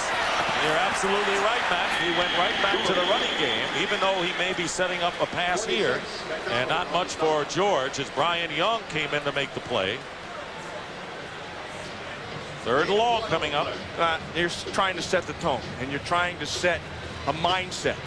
And now Chris Sanders is going to work on Drakeford, and Drakeford said, you know, you're not going to block me. Because reputation, the Houston Oilers, by reputation, are one of those teams that say they will block, their wide receivers will block you all over the field. Looks like the 49ers secondary understand that and isn't going to take anything. 3rd down and 7. Oilers already in field goal range. Chandler is sacked back to the 21 by Brian Young, and a flag is down. They also have a penalty. Now, we talked about Bryant Young and Dana Stubblefield. Bryant Young is having an all-pro season. They just haven't been able to stop him. And this one's going to go against the Houston Oilers, but Bryant Young is one of those players who's a north-south player. He has quickness, he's got strength, and he does the whole thing. Hands to the face. 81 on the offense. And that's Chris Sanders, the wide receiver, and for Brian Young, his 6th sack of the season. You're going to watch. Remember, earlier they were fighting. Now, Chris Sanders said, I ain't taking anything. And I didn't see the call. If there's that's a pretty pathetic call, but it was called. There have been a lot worse going on than that, that's for sure. Al Del Greco will attempt a 38-yard field goal. He's been a hot field goal kicker lately. Holding is Reggie Roby, and Del Greco, virtually automatic, kicks it through to tie the game at 3-3 after the most efficient offensive drive of the game for the Oilers. Patience was the key with that running game. And Del Greco ties it at 3.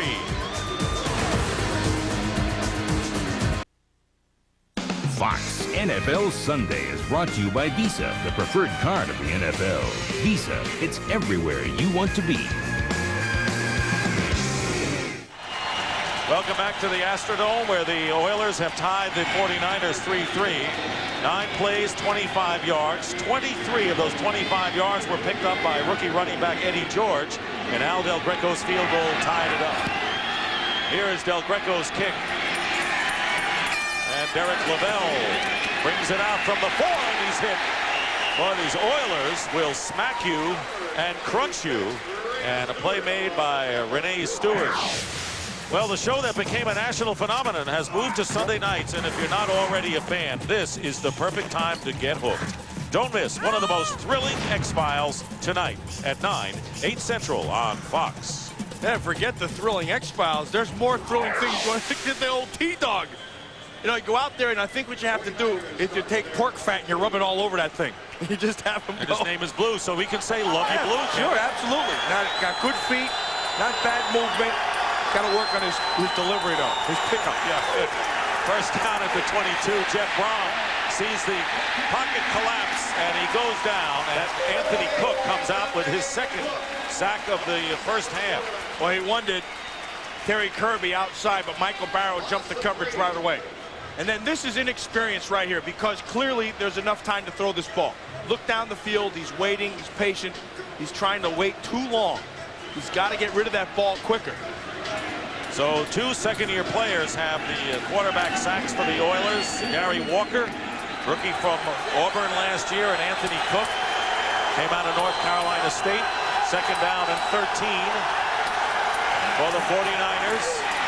Jeff Brom, pass intended for Terrell Owens and covered by Darrell Lewis, who's played a tremendous first half. He really has, because he's on Terrell Owens. On the other side of the field, they haven't gone to Jerry Rice at all. I mean, you've got to go to the guy who's got you there. And now you're going to work Lewis on Terrell Owens. He's trying to take away the inside and make that throw. But I'll tell you, Lewis closes on the ball really well. I just think you've got to find ways now to get the ball into Jerry Rice's hands. I mean, you just have to do it. But, you know, we've seen all 4 of the members of the secondary have fine plays. Oh, they're playing very well, but this is the best ever. Third down and 13. Brom drills it, and the pass is caught. And there is the man, Jerry Rice, on a comeback. Coming into the game, Jerry Rice needed 8 catches for a career mark of 1,000. Already surpassing all of the others, the greatest receiver ever to play the game. And you know what? He's 8. But he made a mistake. Maybe he's got to push that thing deeper. He came up short. You've got to go past those yard markers and then come back to the ball to make sure you get your 12 yards. Defense wins. Malcolm Floyd is back deep, and Thompson will kick it away for the 49ers. Jerry Rice needing 6 catches for 1,000, and a fair catch called for by Malcolm Floyd. 4:08 remain in the first half. 3-3 the score. I want you to watch Frankie Smith, number 27. You have to give 3 yards to that receiver. Now, he's just studying. What he's studying is the receiver, and Floyd, he's looking for that arm. And you want to know something? He avoids him, but technically they could throw a flag on that because you have to give him room to make that catch. That's good body part awareness right there by Frankie Smith. I think they call that the kinesthetic sense. I won't argue with you on that one. But all right, I made it up. I admit it. Rodney Thomas is coming the game as a running back for the Oilers. First and 10 on the 26. Here is Thomas, and he has the burst. And Jeff Fisher was telling us, Matt, that they like Thomas the way the Eagles have used Charlie Garner as a changeup with Ricky Waters. Yeah, he's a hiccup. I mean, he's got, you see Ken Norton Jr. is down. But Rodney Thomas has that fast twitch muscle fiber, which is different than Eddie George. Eddie George is just bang, go right running up in there. But Rodney Thomas, he's quick as a hiccup. He'll boom, boom, boom, out of there. That was a 6-yard gain by Thomas, but for the 49ers, another injury. Steve Young taken in an ambulance after suffering a concussion. Now Norton gets hurt. Ken Norton Jr. right here, number 51. He's hiding behind those tackles. Now you see the opening. Skate right down and get in on a tackle. In fact, he makes the tackle. I don't know what happened to him, but he's up and walking off. The strength of Ken Norton is running to the football. The weakness of Ken Norton is taking on blocks. He doesn't do that well. So the 49ers do a great job of protecting him and just letting him go to the ball.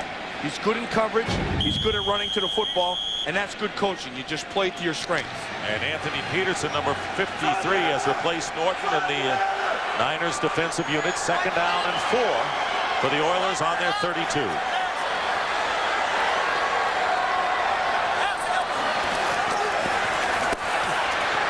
Firing left, the pass is caught by Willie Davis, who caught a touchdown pass, 34 yards, a big one against the Steelers last week. And that will bring up 3rd down. This game is presented by authority of the National Football League and is intended for the private use of our audience. Any rebroadcast or other use of this telecast without the express written consent of the Houston Oilers and the National Football League is strictly prohibited. They're going to measure to see whether the Oilers have gained a 1st down. Oilers have 2 timeouts remaining in this first half. Niners have used all 3 of theirs. And they're short by the length of a football. And Eddie George has checked back into the Oiler backfield. Now that means you're going to try to get some tough yards. You can see the total yard. I mean, they haven't been throwing for anything. They've been running the football. So Jerry Rome on that sideline, he understands that and sees that. And he's down on the sideline, which is different for most coordinators. Most of them are upstairs. He's down in the field. He thinks the best place for him to be is down there because he can talk to the quarterback directly. Les Steckel is his eyes upstairs. He will ask Les Steckel prior to the play what's happening out there, big picture, and then he'll stay on the phones and talk to the quarterback, and he feels like that's a big advantage. And it seems to work for him. Ken Norton Jr. back in there for the 49ers. Missed one play. 3rd down and 1 at the 35. And here is George. That looked like somebody jumped, but I don't see any flags. There had to be a flag thrown on that. Unless I'm missing something, it looked like San Francisco jumped. They're going to measure for the 1st down. No flag was thrown. Listen to this hard count. Oh, yeah, clearly they jumped. That looked like Barker, 92, jumped off side, but I don't see a flag thrown. The hard count by Chandler got him to jump. And the measurement now. And they don't make it. And that'll be 4th down, but the replay showed clearly that the hard count drew the 49ers offside, and it should be a 1st down. Barker jumped, but they missed it. Dolman came up there with that tackle, but it was kind of one of those things. Everybody jumped and everybody got up and said, oh, well, we got the flag here. Look, there's no flags. And players for both teams looking to the sideline because they expected the other flag to drop. So 4th down, and Reggie Roby will kick for the 4th time. And Dexter Carter back deep. Clock runs. 2:38 to go in the half, but keep in mind the 49ers have no timeouts remaining.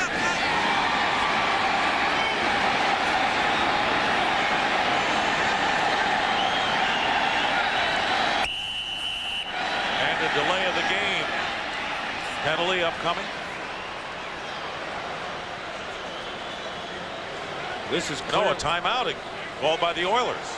Their 2nd. They have 1 left. Well, while we have a moment, want to tell you about the big matchup coming up next. The most talked about and anticipated game of the season as Jimmy Johnson leads the Dolphins against the Dallas Cowboys, the Super Bowl champions. You know what all that means. Cowboys and Dolphins in Miami coming up next on Fox NFL Sunday. What do you think of that game, man? I think the Miami Dolphins defense is average, and they're going to have to really play well over their heads to stop that running game. If they can do that, they'll have themselves a shot. I just am not sold on that Dolphin defense. How much you give Jimmy Johnson as a coach? Oh, I think he's one of the best out there. I think he's, but in this game, I don't in any game, I don't think it makes much of a difference. I think he's going to have them well prepared. Reggie Roby with a booming kick. Dexter Carter is hit and down. And that was Steve Jackson. Great coverage by the Oilers. 52-yard kick by Roby.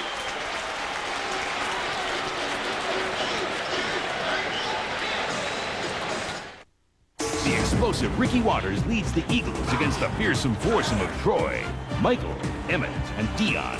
Or Eric Swan and the Cards clash with Strahan and the New York Giants. Fox NFL Sunday, next week. Watch Jackson right here working on Marquez Pope. You have a plan. Work to the top side, and now just use your speed. There's no substitute for speed in National Football League. Runs right by it and runs down Dexter Carter. That's a big special teams play inside the 20 coverage. On the 13-yard line, Jeff Brom gives ground on a screen pass to Terry Kirby. And Kirby bounced down at the 21-yard line by Michael Barrow after a pickup of 7.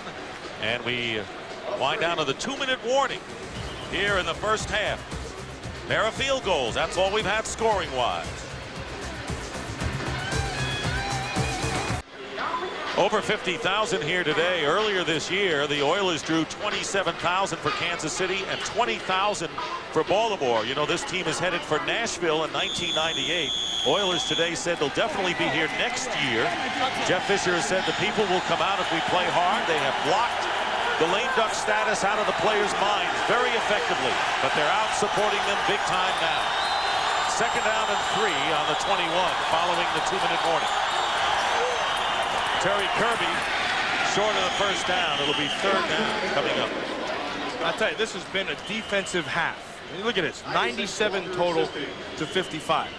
Now Houston tried to be a little bit more patient. San Francisco in the beginning threw the football with Brown, but I think they've adjusted. I think this is going to be all defense. Whoever gets a turnover in the second half is going to come up with his win. I think the other thing is the offensive lines are both having problems with the defensive fronts.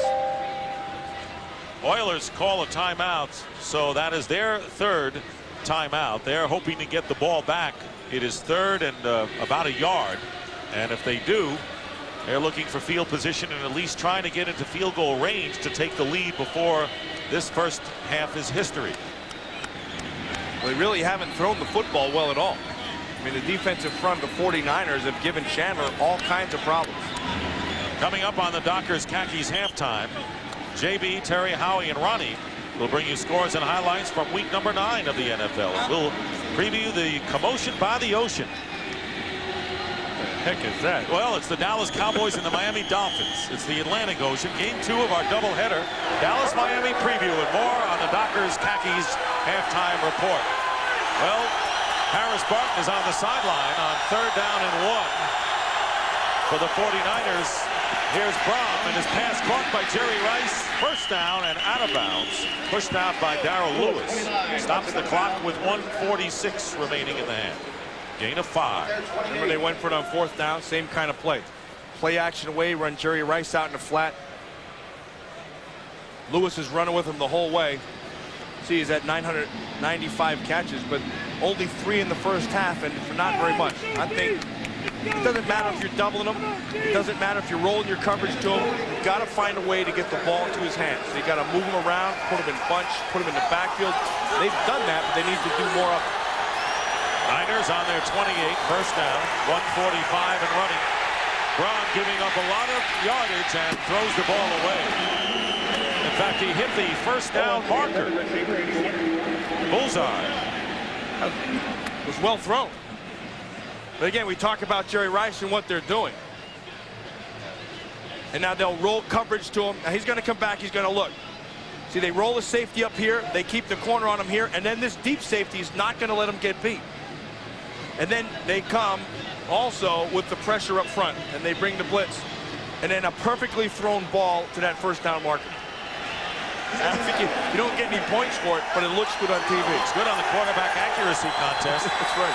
If they hold after the year, 2nd and 10. And the give is to Kirby, and he's cut short. Good penetration by the Oilers defense as we get down to a minute and a half remaining. No timeouts remaining for either team. 92. Henry Ford, number 92. Henry Ford was getting some bench pressure in there at the end of that play. Did you see that? Loss of a yard. It is third. He went down there, he made the play, so he thought he'd get a couple of reps. You know, that's a good front four with Cook and Walker have sacks.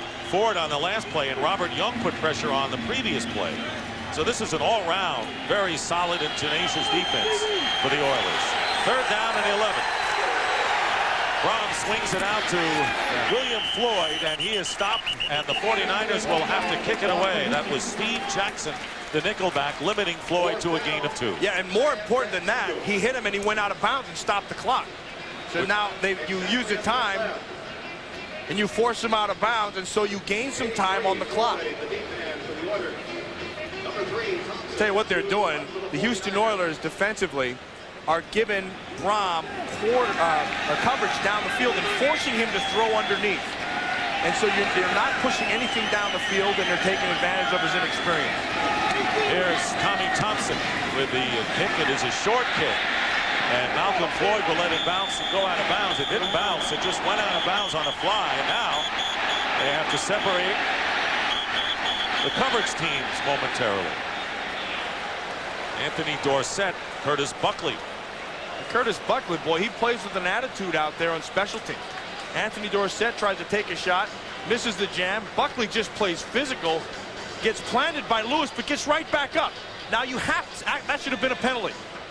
See, because you have to let the guy back into the field of play, and Dorsett didn't allow him to do that. He hit him while he was still on the sideline. I think that's tough, too, because when do you decide to hit him? When he takes the step in, or when he's all the way in, or when he's not quite in, you anticipate things? I think that's kind of a gray area that has to be examined. So much goes on special teams coverage that many fans don't get to see. Tell you one thing, his dad wouldn't be caught dead doing special teams. That was only a 28-yard punt. Gives the Oilers good field position on the 43.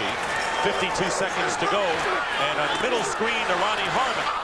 Ronnie Harmon gets running room into 49er territory and out of bounds at the 37-yard line. Chased out by Drakeford, and a big play for the Oilers of 20 yards. How the heck he gets out of here is beyond me. Lee Woodall has him in coverage. Now he jumps up to get him, and Donnelly and Stepnoski push him off. And then he just kind of squirts back inside, and then because of the block of Sanders down the field on Drakeford, he picks up another 15 yards. So the Oilers, trying to get into field goal range before this first half is history, have a first down on the San Francisco 37.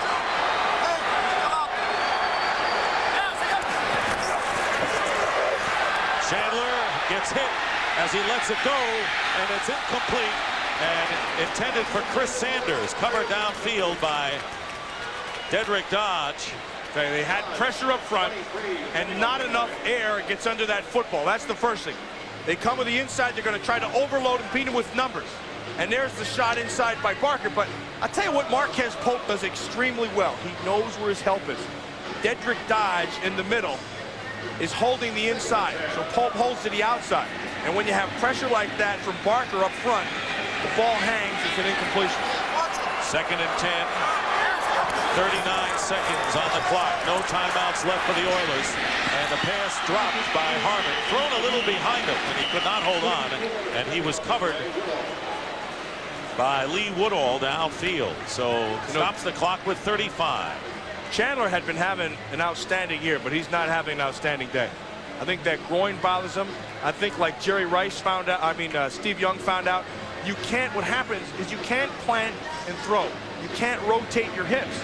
And so you end up throwing a lot just with your arm. And at one point, they're going to have to look at Steve McNair and say, okay, we're going to have to go with you. In the second year, but patiently waiting for his big chance. 3rd down and 10. And the pass batted down at the line. They were sending Tim McDonald, and I think McDonald got his hand on it. And that'll bring up 4th down, and Al Del Greco comes on to try a field goal. Well, nice call by Pete Carroll, defensive coordinator for the 49ers. Okay, you're going to have something happen. All right, let's bring our safety off the corner. If you have to go with a hot route and you're going to go to play side, our blitz is going to come right into your face. And there's Pete Carroll's booth, and he's gone. Al Del Greco will attempt A 56-yard field goal. Reggie Roby is holding, and the kick is up, and the kick is good. 56-yard field goal, and that is Al Del Greco's career-long field goal, and it gives the Oilers a 6-3 lead. That is a dome kick. That doesn't happen outside, but it happens here in the dome. That ball carries. Well, he got all of it, too. This is the confidence you have. A nice hold, a nice job by Reggie Roby. The ball set perfectly. And what happens on longer kicks, which happened right there, the ball comes off a little lower. And that's the danger when you make a long kick. Because if they get their hands up, watch how low it comes off. Comes off low, they miss it, it goes right, and it carries longer, but it comes off lower. His longest field goal till today was 54 yards. And here is Al Del Greco's reaction. Can he believe it? Reggie Roby knew it right away. 56 yards, and that is a Houston Oiler record. The previous was George Blanda, who kicked a 55-yarder for the Oilers, and that is shattered by Al Del Greco, whose 56-yard field goal gives Houston a 6-3 lead with 27 seconds remaining. Heck, he got a way to go baby from Jeff Fisher. Doesn't get much better than a way to go baby. And that is an emphatic way to go, too. It's a heck of a kick. So Del Greco with a 38-yarder and now a career-high 56-yarder.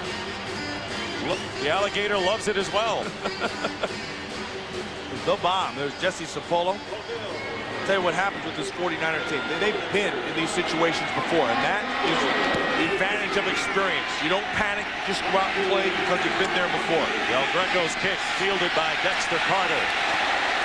Very close to a face mask, and Carter is down at the 20-yard line by our man John Henry Mills. But Monday on Nonstop Fox, witness tornadoes, fires, plane crashes, and more of the most incredible disasters ever caught on tape. Everyone will be talking about When Disaster Strikes, an all-new special Monday on Nonstop Fox. Yeah, they'll probably have the shot of Steve Young getting hit on the third play of this game. That belongs on the list. It really does. And then here's another one. Harris Barton going off with that groin injury. He missed less than a series, came back, but apparently is aggravated again. And Jeff Brom. I'll tell you, the 49ers can't be all that unhappy knowing Brom is their quarterback, a backup, trailing by only 3. They have to be pleased with their defense. Defensively, the 49ers are playing outstanding. Now, on the other side of the ball, the Houston Oilers are playing just as good. I said it earlier, I'll say it again. This one's probably going to come down to a turnover. 6-3, Houston leads, and the Dockers Khakis halftime report following these messages. Dockers Halftime Report, brought to you by Dockers Khakis. They go from work to play without calling an audible. Hey, nice.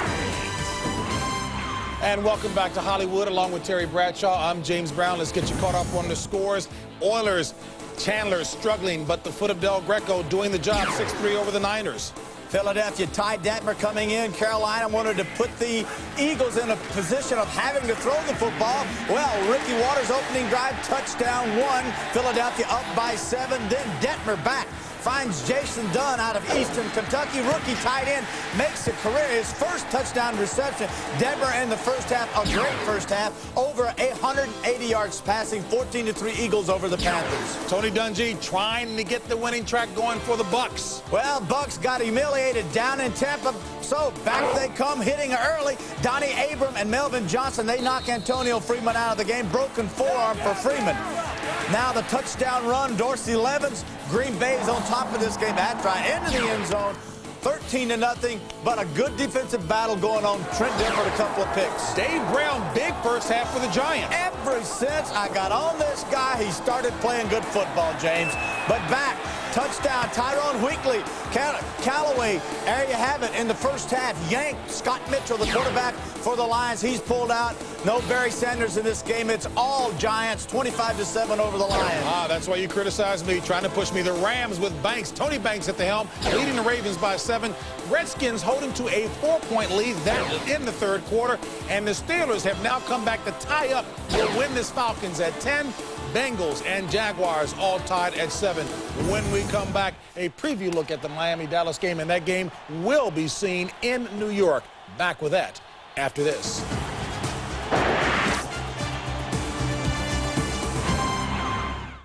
On Fox NFL Sunday, get a full breakdown from the pregame team that's been there and knows what it takes. Head coach of the Cowboys came out with this bold statement. I want our offense to step up this week. Then the explosive Ricky Watters leads the Eagles against the fearsome foursome of Troy, Michael, Emmett, and Dion. Or Eric Swan and the Arizona Cards clash with Strahan and the New York Giants. Fox NFL Sunday. Next week. Check local listings. Welcome back to the Dockers Halftime. We're coming up later today, the commotion by the ocean, Dallas at Miami. And as we welcome you back inside the Fox Television Center, Terry, Ronnie, and Howie. The game, of course, we're looking forward to. Dan Marino at the helm for the Dolphins. The question, how will his ankle hold up? Here's what Dan Marino will wear today, Terry, and it looks like it could do the job. Yeah, he has a screw in his right ankle. Won't have any problem. He'll be able to move around, James, but he has been hobbling with his Achilles heel, so this really won't prohibit him from moving around, play action. He can pretty much do it all. And again, the point we were making earlier, Dan Marino has never been a very mobile quarterback, so this should not impair his movement very much anyway. No, it shouldn't. This game is a game where Marino, Howie, he's going to have to move out, his quick release, throw the football down the field. What's another brace when you're wearing 14 already? I mean, Dan has never been a mobile guy, but Dan has always had great sense of the rush around him. A step here, and he's going to need it today with Leon Lett and Charles Haley breathing down his throat. It's going to be very difficult for them to keep those guys out, especially if Dallas jumps out quick and Dan's forced to throw the ball 40 times. And I think the thing that you got to look at is that they have to run the ball for Dan to be effective, to take some of that pressure off of him. We talked about this. He rushed for 100 yards for the first 3 games, and if they can do that with Kareem Abdul-Jabbar, they have a great shot of winning this game. You know, I see this game, Howie, I see this. If Miami wins it, I see it high scoring. If Dallas wins it, I see it low scoring. All hell's going to break loose if Miami wins this game. Oh, we have something to talk about, folks. Come back to us. We'll have something to talk about. Terrell Buckley, you expect a big game from him? Yeah, he's going to contribute. Yeah, it will be a big game. I think his feet will be in cement. Ooh, fellas, all right. Well, once again, that's the game. They are indeed terrible. That's the game coming up on Fox a little later. Once again, it'll be the Dallas Cowboys taking on the Miami Dolphins, that in Miami. And Dockers Halftime continues after this. Welcome back to the Astrodome in Houston. The set score is 6-3 in favor of the Oilers in a battle of field goals, but it really has been a defensive game. And you remember Matt Millen at the top of the game said getting hits on Steve Young would be a top priority for the Oilers. Oh, absolutely. But I didn't think it was going to happen on play number 3, and it really wasn't by design. It really was Steve Young, just because he's so aggressive, got outside, Michael Barrow hit him, and then that thing led to this, where they took him to the hospital and they went and checked him. I spoke with some of the 49er officials at halftime. They said they gave him the MRIs and all those scans and stuff, and he said things are fine with him, not a problem. He'll be able to go next week, not today. So the word was a concussion for Steve Young, and there was no way he was going to get back in this game. Other than that, it's been a defensive struggle all the way. But it's interesting, Jeff Fisher, last week in the important win over the Pittsburgh Steelers, 23-13, he got a field goal right before the half that he thinks was the turning point of the game last week. Yeah, and they got the 3 points, and that was one thing. But is the way they got it. It was the same kind of thing that happened today. They were able to stop him on the 3rd down, force the kick, they get a bad kick, they go right down, and boom, 56-yard kick by Del Greco. Everything goes well for him. What that does, it gives you momentum going into the second half as well as a lead. That was the 56-yard field goal, and you saw the one that made it 10-9 in favor of Pittsburgh last week. So now the Oilers have the lead. Jeff Brom, how would you rate how Brom has done in relief of Steve Young, his first serious action of the year? Well, I think he's doing fine, but I think what they're doing is a departure. They're not giving him a lot of blitzes. They're not giving him pressure. What they're doing is they're forcing him to have to read everything. Remember, he hasn't played. So they're giving him a lot of coverage down the field. They're not letting him push the ball down the field. They're making him throw short. And I think that's an effective strategy. Now, what I'd also expect to see here in the second half, here comes the pressure. They're going to try to force him now to make a mistake. Remember, at the end of the half, we talked about a turnover would be a key in this game. This second half is going to do it, and it's going to come down to which defense can turn it over. And I should say force the turnover. Right, and Chris Chandler has really struggled a little bit thus far. There you see the 49ers have the edge.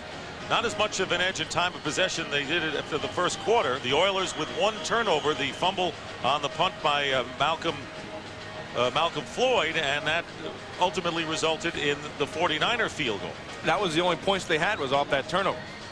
I think, you know, we talk about all these things, what's going on, quarterback and all that stuff. You know what it comes down to? It comes down to the front four of the Houston Oilers is kicking the San Francisco 49ers rear end.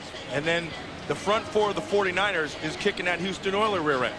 And so whoever can dominate and force that turnover or a big play in the second half, that's going to be the team that wins. And I don't think anyone is surprised that this is the way the game has developed. No, not with the kind of defenses they have. I think, you know what you have in San Francisco. You know, everybody's talked about Stubblefield and Young, and, you know, and Dolman's been there, and Barker, but nobody really knows Henry Ford and Walker and Halpin inside. And I mean, they have people. Cook outside 78. They just don't know these people, but in a few years they will, because they play hard and play well together. Oilers' only losses this year were to the Kansas City Chiefs and the Pittsburgh Steelers for their 5-2. The 49ers setbacks to the Carolina Panthers and the Green Bay Packers in a brilliantly played game up at Lambeau Field. Jeff Wilkins will kick off. Mike Archie and Ronnie Harmon will be back deep. There is Mike Archie for the Oilers. Remember, Mel Gray unable to play today for Houston. Outstanding return man for many years. This is fielded by Mike Archie.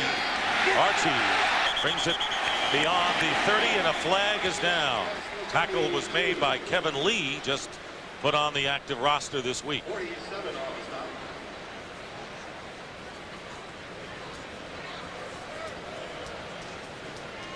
There's Chandler getting in the first play of the third quarter.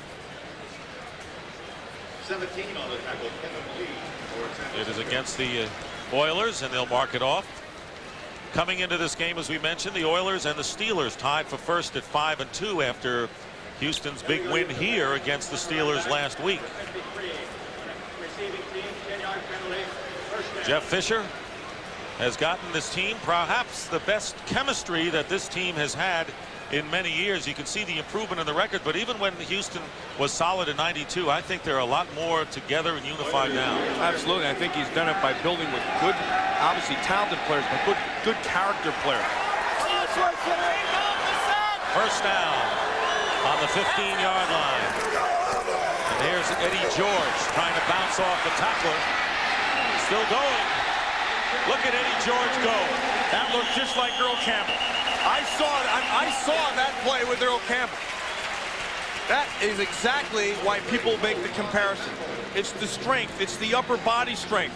Guys hitting into him. Nothing inside, okay? There's no movement. Bounce it outside. Here comes Norton. Get out of my way. Here comes the neck. That was Tim McDonald he got rid of. And then Marquez Pope. All these guys are good, solid tacklers. But he just has such strong upper body strength and keeps those legs moving. Eddie George has gained 49 yards already in the game. He gained 65 last week against Pittsburgh. Second down and 1. And George dives forward. He's got the first down. He's a pile mover. It's the centerpiece of this offense. You know, the other thing that's impressive about him is he seems to get better as the game goes on. And you can see this. Look at this. First quarter, 2-9, 3-7. 7-2 is a big quarter for him. And then almost 5 yards in the fourth quarter. He's well conditioned, but the most impressive thing is he understands the game. How about I'm talking to him and he says, you know, the holes aren't the same in this league as they were at Ohio State. I learned that a hole is only this wide. He held up his hands about a foot apart. First down on the 27. First possession of the second half, and Eddie George gets beyond the 30-yard line where Gary Plummer makes the tackle. And talking with George, who's a native of Philadelphia, he is extremely well bred, and he says he calls his mother, and his mother always advises him to pick your feet up. Pick your feet up, yeah. What the heck is wrong with you, son? Pick your feet up. He is just a class kid. And then he handles himself well, knows his role. And the thing that I'm impressed with this Houston Oilers offense is Jerry Rome is patient with him. He'll keep on handling the ball because he knows something good is coming down the road. See how the Oilers really have the edge in the running game. Almost 2-1. There's a pass to Wycheck. The H-back underneath, and Wycheck with a first down at the 38-yard line, a pickup of 9. And then when you're going to throw the football, again, you still have to block Stubblefield and Young. Now here is Donnelly working and Stepnoski. Remember I told you about Stepnoski, how he's got to be in the 50s? And see what happened is, even after that play, Chandler got rid of it, that groin is bothering him, and he knows it. And he's struggling through it, and it's the same thing that Steve Young did 5 weeks ago. And there's Steve McNair waiting in the wings in case Chandler can't continue. But he's a tough man, Chandler, in his 9th year. Former Ram. First down at the 38-yard line. And going deep for Willie Davis. And well covered downfield by Pope and Hanks. Now you look at the offensive line of the Houston Oilers, and they play pretty well together as a unit. But this guy here, Bruce Matthews in his 14th year is still playing as good as I've seen him. You know, I got here, some of the coaches came up to me and says, watch our offensive tapes and tell me who you think is playing the best. So I watched him and I said, you know what, you're going to tell me that it's Donnelly, and he is playing well. But this guy, Bruce Matthews, is playing as well as I've seen him because technically he's as good as there is, and he loves to compete, and that's what drives him. One of the best for many years. 2nd and 10. The pass is caught by Derek Russell. Good run after the catch by Derek Russell, and a gain of 16, first down. And, you know, and it's time to throw. And when you have time to throw against this defense, you have to block these two guys inside. Donnelly working on Bryant Young does a very good job. And then up top, Stubblefield is blocked by Stepnoski and Matthews. So you have the time up front, and then you just break that thing off from the inside out. What the Oilers are doing is they're taking their wide man and they're driving it up the field, which creates a gap on the outside. You take your slot receiver and run him into that gap. It's worked, and the Oilers in 49er territory. They're at the 46, first down. Here comes Merton Hanks on the blitz, and they get it to George, the running back. And that was an unusual pass right in the middle of the pack, almost where the line of scrimmage was. Well, it's self-defense, as Hanks is coming clean off the corner. Actually, that's good recognition by Chandler. He sees everything happening. You're going to watch Hanks. He's going to come clean. There's nobody to pick him up. You have your running back going back inside. So he sees it. He says, look, I'm not going to get hit here. You take it. Let somebody hit you for a change. Loss of 2 yards, and the total yardage story virtually even. Although Houston has had the big edge since the first quarter. 2nd and 12 on the 48. Chandler, sideline pattern dropped by Derek Russell. Now, because Chandler has that groin, and he really has tried to push the ball down the field a couple times, but ineffectively, they're throwing everything quick, getting rid of the ball fast. So now the 49ers are countering, and they're bringing their coverage up, and they're getting jammed. We're going to have to be accurate. I mean, there's a lot of good X's and O's going on right now in this football game. Good chess. Pete Carroll, defensively, is doing, as usual, outstanding job. And this is a game in which Jerry Rome knows that the Oilers, dependent on their running game, the passing game has not been there for them today. Only 1 of 8 on third down conversions. They need 12 yards. Flag is down, and the pass, now 2 flags are down. Willie Davis, the intended receiver, 1 and down at the line of scrimmage and 1 downfield. Marquez Pope was working down the field with Willie Davis. Marquez Pope is playing as another strong game outside. Real physical. Told me before the game he wants to be good in every phase, not in just one phase. But I think he might be the most physical corner in the league. We've got multiple fouls on a defense, holding number 56, illegal contact, number 23. Chris Dolman and Marquez Pope. Accepted, 5 yards, first down. Tell you, Marquez Pope, he's really into the martial arts. And prior to the game, every game, he gets out there and he works on hands and concentration. And you put one up, and this is all he does. And I got to tell you something. He works harder than guys in the game. He gets done, and he's just soaking wet, and he's just constantly. And I asked him today, why the heck do you do that? He said, I got to get my heart pumping because I have to play well from play one through the end of the game. And he said, I think a lot of times players make mistakes by going out there and not being quite ready. Believe me, he gets ready before the game ever starts. And he's gotten a lot better at a cornerback. Remember, he was mostly a safety. 1st and 10 now at the 43 following the penalty against the 49ers. 6-3 the score. Houston in front. And here's a good play fake. And Chandler. What a great block by Eddie George. You see Eddie George? Great block by him. Oh, he drilled him. And you also see Chris Chandler at the end. He got hit by Stepnoski. He ran flat into Stepnoski, and that hurts more than anything. But watch Eddie George. You're going to watch him right here. They're going to go with the play action. Norton comes right up the middle, and he says hello right to the pit, right to the face. Look at that. And then stays right with them. Now watch Stepnoski, 53. Can't get out of his way and puts the hit on Chandler, which allows everybody to get up there. Watch Stepnoski. He's going to be working on Stubblefield. Passes him off. Norton comes clean. He's picked up. Now he's standing there. Doesn't know what to do, so you hit the quarterback. He got 4 yards out of it. Here is George on a quick opener. Eddie George, first down and more. Eddie George, the heart and soul of the Oiler offense today, picks up 19 yards before McDonald and Dodge set him down, and Houston threatens deep in 49er territory. As you watch Eddie George, keep in the back of your mind Jerry Rome. Jerry Rome has confidence, and he has patience. And the patience with this guy pays off. We talked about it just at the start of this third quarter. When you can have your patience in the running game, a guy like Eddie George is going to make some plays, but you have to be able to stick with it. 1st and 10 at the 20 for the Oilers.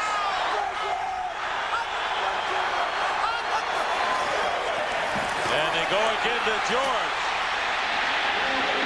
George with his head down, going right at Marquez Pope. You see what he did at the end, though? See, that's the kind of kid he is. When he gets hit in the face, he throws him back, and at the end of the play, he slaps Marquez Pope on the helmet like, boy, that's a good hit. I mean, you don't get guys like that. A lot of the young guys coming out now, they have that kind of punk attitude, like, I own you. Pope does a nice job. He gets taken down at the end. I want you to watch what he does. So he puts his hand up there, and he pats him on the head. Says, good job. You're right, he's not like a lot of others. This is the 12th play of the drive coming up, 2nd down and 9. Oilers trying to extend their lead. And they go to the kneel ticket, but not this time, and Ryan Young brings him down right in his tracks. Well, you know, he got one meal ticket on the other side. Watch out, Russell. And then on the defensive side is Bryant Young, also another meal ticket. See, what Bryant Young does very well, and why he works so well with Dana Stubblefield, Bryant Young works this way. He goes up and down. Stubblefield goes this way, side to side. And he gets on Stepnoski and just straight up field. Because he has exceptional quickness, and he has a sense for the game, and he also has that burst up the field. That's what separates him from the pack. It'll be 3rd down and 10. Barker misses Chandler, but Chris Dolman winds up and gets him. Well, you know who made that whole play? I can tell you who made that play. Lee Woodall. Lee Woodall had the coverage that Chandler was looking for down the field on Ronnie Harmon. Chandler slowly getting up, and he's shaken up now.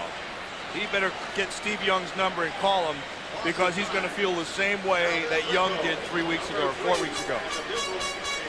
And that's one of those things you have to experience it to understand. It is a tough, tough injury. And now the Oilers are going to try themselves a 46.5-yard field goal. And it's Al Del Greco who kicked one from 56, a team record. At the end of the first half, this one is perfect, and the flag is down at the line of scrimmage. So let's wait on this one. Del Greco, perfect from 46 yards out. See if it counts, and it will. Holding against the 49ers. They're going to have to make a decision. Well, that's right. If it's 10-yard penalty, well, it'll still be a 4th down. Unless they give him an automatic first. No, that wouldn't be. But, you know, lost in all that stuff right there. Holding. Number 94 on a defense. We have a pull and shoot. Defensive man pulled. Allow teammate to enter. 5-yard penalty. First down. Right. He gave him the first. That's right. I'm losing my rules here. I want you to watch Dana Stubblefield right up top. Stubblefield is going to grab the guy. He's trying to get him this way. See, and then Buckley, because he grabbed Stepnoski, he pulls him out. They caught him, and that does give him the first down. And Steve McNair is going in at quarterback, so Chandler can't go on. McNair's numbers in his second year from Alcorn State. First down on the 24 of San Francisco. And Eddie George loses yardage. Time for play action. Tim McDonald. Now you got Steve McNair. He comes in, #1 pick, gave him all the money, all that stuff. And he's been able to sit behind Chandler and learn. And he's been able to learn this offense.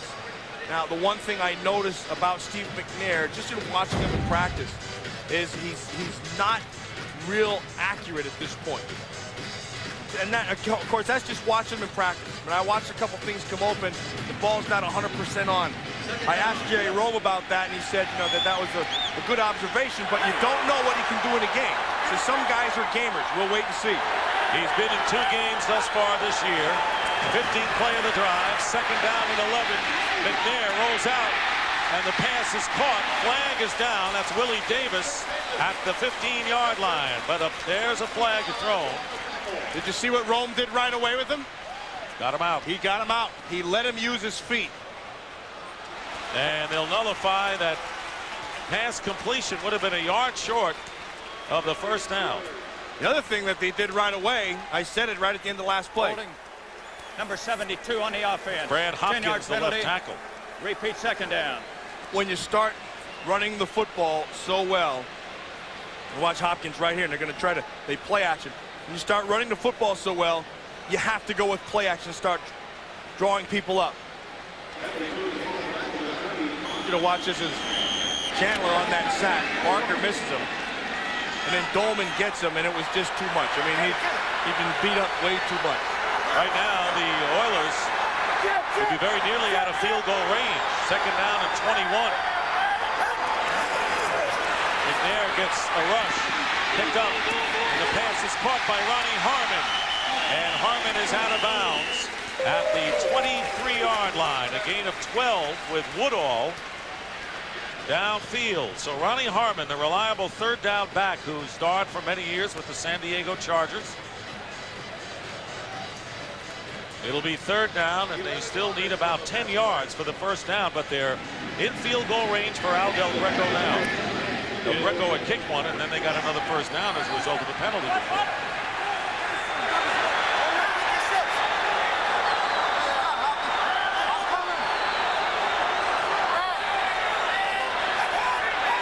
Third down and 9. Yeah, I'm interested to see right now what Pete Carroll is going to do with the young quarterback.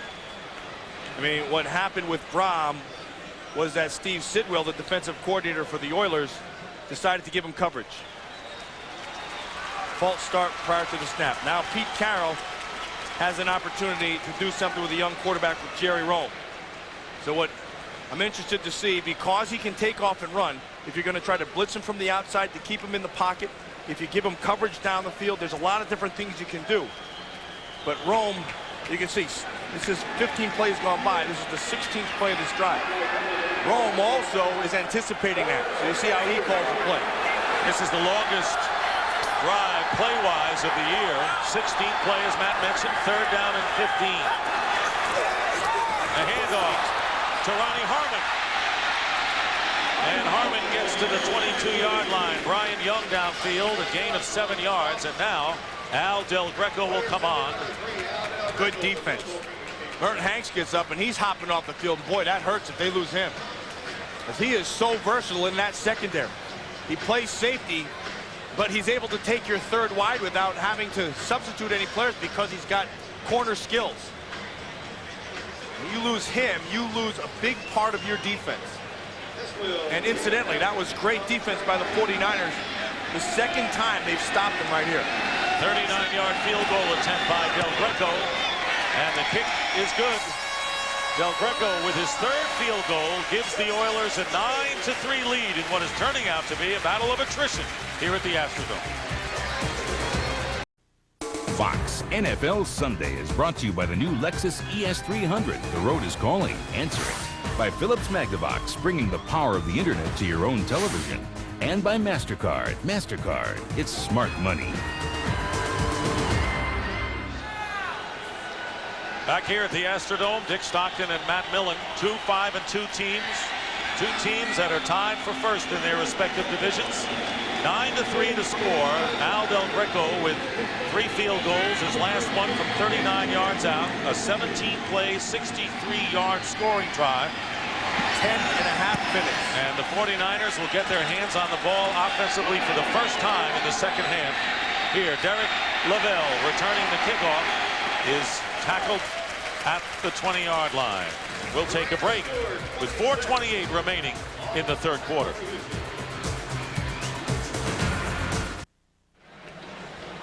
Nine to 3 the score. Jerry Rice has had a quiet day. Came in needing 8 for a career 1,000-yard catches. He has only caught 3 thus far. Well, and I think in the second half of this game, you've got to get the ball to him. Now, if you're giving a guy coverage downfield, you have to start going quick stuff, maybe go to your pick game. You got to do something to let Jerry Rice get his hands on the ball. J.J. Stokes is on injured reserve with surgery on his wrist. Here's Terry Kirby running the ball and getting about 3. Right now for McDonald's game break, let's return to James Brown at our Fox Television Center. Dick, let's take you to Baltimore first. Vinny Testaverde on the drive throws a pick. The Todd Light, third interception for Light. He scores 2017 in Baltimore Rams. Hey, Dick and Matt, is this a sincere handshake? Jerry Jones, Jimmy Johnson. That game coming up at 4. Back to Dick and Matt. That was good, JB. Yes, sirree. As plastic as you can get. You know, the love right there. Just exudes. You can see it. It's just surrounded with affection. Good to see you, buddy. Flag down, and we'll have a false start against the 49ers. Not only J.J. Stokes on the injured reserve, forcing Terrell Owens to play a bigger role as the other wide receiver besides Jerry Rice, but Tommy Bardell also out with an ankle injury. So this team had injuries before Harris Barton went out with the strained groin today, and of course Steve Young out on the third play of the game. Burton Hanks with a sprained ankle. He went to go to the sideline too. So Frank Pollock replaced Harris Barton. 49ers face a second down and long. Jeff Brom flagged down, deflected into the hands of Kirby, and Darrell Lewis all over, but there's a penalty. Chris Dishman, he is a good football player. You know, a lot of things that he's done that where he hasn't made the tackle, he's held up interference, he's taken on linemen. Going to go against the 49ers again, they're going backwards. And he always makes the play. He doesn't always make the tackle, but he makes the play. There'll be interference, he'll take it out, he'll turn guys back in. He has a really good sense for his defense and his number help. 80. That penalty's Jerry Rice called for illegal motion, rare for number 80. So they decline the penalty. It'll be third down and 12.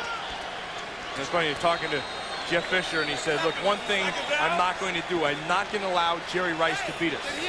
We are going to cover him. And if they're going to find him, they're going to have to work to find him because we're going to have guys on him all the time. But, you know, great players make great plays, and that's why Jerry Rice is what he is. So you have to find him anyway, even if there is coverage.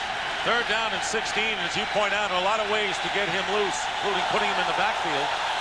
Niners have done that in the past.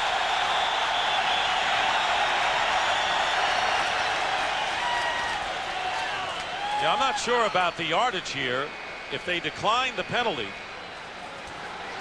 it wouldn't be third and 16, I don't think. It would be third and 12. They lost 4 yards on the pass.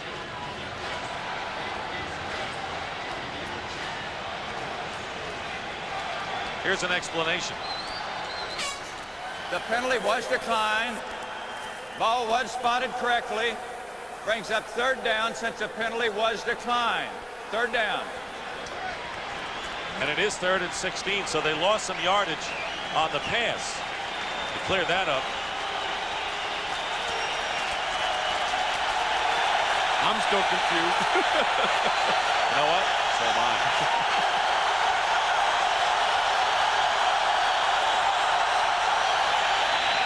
Jeff Brom steps up and completes to William Floyd. And Floyd gets it out to the 30, and that may be enough for a first down. Steve Jackson makes the play. And I think they've got it by the length of a football. Not much more than that. Well, they did get it. It's all set up. First of all, you have the protection. And then second of all, they take and spread this defense out. By formation, they spread everybody wide, and then they take William Floyd and set him right in the middle. And that gets the first down because you have all your defenders spread wide. The reactions of George Seifert and Jeff Fisher. Well, it's body language USA out there. 1st and 10 at the 30-yard line. Brom's pass caught by Rice. Spins, and a flag is down. Trying to spin away from Darrell Lewis, but there's another flag, and Rice, if it goes, picks up about 8 yards or 9. That's what you got to do. You've got to get the ball to his hand. And to do that, you have to have confidence as a quarterback in your arm. So as Jerry Rice approaches 1,000 career receptions, this was his first one. Opening game, 1985 at the Metrodome in Minneapolis. Matt Cavanaugh was in the game because Joe Montana got hurt, and it was Cavanaugh who hit Jerry Rice. That was his first catch as a rookie in the opening game, 1985, the first of what will soon be 1,000 receptions for the great number 80. Well, and they just declined that penalty, so that catch is going to stand, and it'll bring up 2nd and about 2. But you can see 996. You know what? He could carry. There's Matt Cavanaugh now, quarterback coach. You know, I asked Cavanaugh yesterday, do you remember that pass? He doesn't remember it, and neither does Jerry Rice. Nor does he care, and I think that's what the great thing about Rice. You think he knows about 996? He could care less. He does know, however, that he's down 9-3. He's down by 6 points, and they have to make plays. This is the time when Rice will take over the game, but you need a quarterback with confidence in his arm. 2 tight ends in there, 2nd and 1. Here's Terry Kirby, first down. Kirby running for the yardage. Baron Wortham making the tackle for the Oilers with 1:39 and running remaining in the 3rd quarter. Houston leading San Francisco 9-3 here in the 3rd quarter. And coming up later, you saw all the love fests down in Miami. It'll be the Cowboys and the Dolphins. Jimmy Johnson back coaching against the team he led to 2 World Championships. Game 2 of our doubleheader. You almost said World Series, Jay, didn't you? Almost. We were watching that last night. It, yeah. That was a lot of fun to watch. It really was. It was great to see it on Fox, too. First down at the 42. William Floyd turning right. Gets good yardage on first down. 5 yards. Bowden the tackle for the Oilers. Now Chris Dahlman is getting up slow. Boy, oh boy, they're going out left and right here today. Tell you, this is a changeup. I spoke with Bill Walsh at halftime. And I said, Bill, you're getting all this stuff up front. You're not able to run inside. You're going to have to throw the ball quick or what? And he said, I think we're going to have to start working the corners, pitching the ball. And that's what they did. We are going to take a timeout. We'll be right back.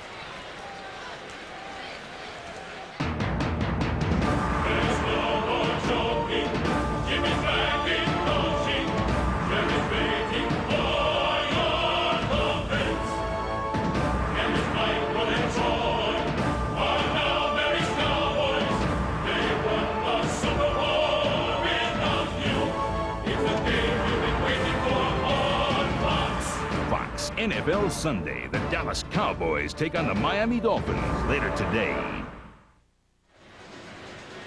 Chris Dahlman, the right guard, shaken up, and he's on the sideline, replaced by Derek Deese. Harris Barton went out earlier with a strained groin, so right now the 49ers have new faces on the right side of the line with Frank Pollock at right tackle, Derek Deese at right guard. 2nd and 5 coming up for the 49ers. Under a minute remaining in this 3rd quarter. Jeff Brom underneath to Rice. And Rice is stopped right there. Flag is down. This is a defensive backfield. Every time there's a pass, there's a flag. I think Dahlman may have got his brain scrambled a little bit too. I'm going to tell you about this Astrodome down here, and this turf is not the greatest. He got kicked in the head, did Chris Dahlman.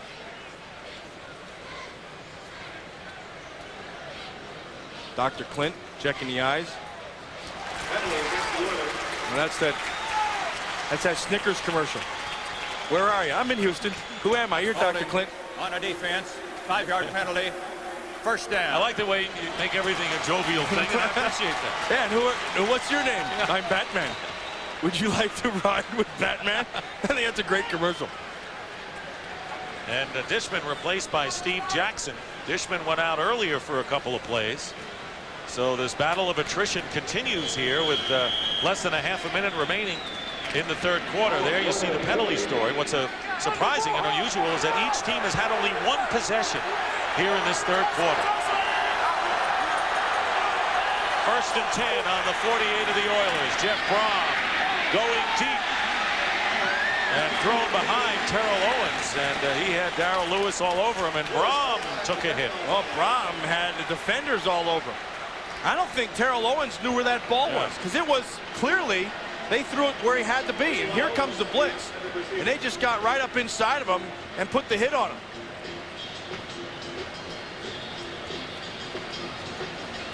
At 91, I think that was Josh Evans. Maybe Owens lost it in the lights. Well, whatever, the ball was thrown to his top side, and what happened is the coverage was underneath, and he was looking back to the quarterback like, where's the ball, and it went over his top shoulder. That's one of those balls that you can run to. This may be the last play of the third quarter. Screen pass, Floyd, and another penalty marker is thrown as time runs out. And another one on top of that. Of course, every time there's a pass, there's a penalty anymore. Say, that always drives me nuts when there's all those flags all over the place. Well, it usually disrupts the rhythm of the game. Absolutely. Number one, yeah.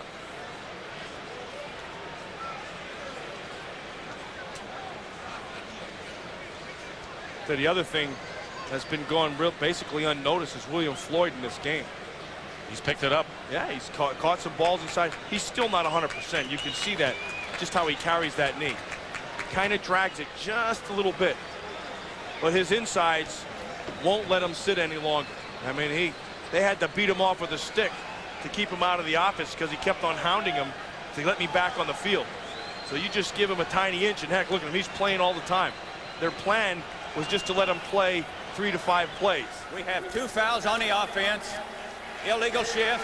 That penalty's declined. Personal foul. Unnecessary roughness. Late hit. Number 63. 15-yard penalty. Repeat second down. Derek Deese, who just came in a few moments ago for Chris Dahlman. And that's the end of the third quarter with the score. The Oilers 9 and the 49ers 3.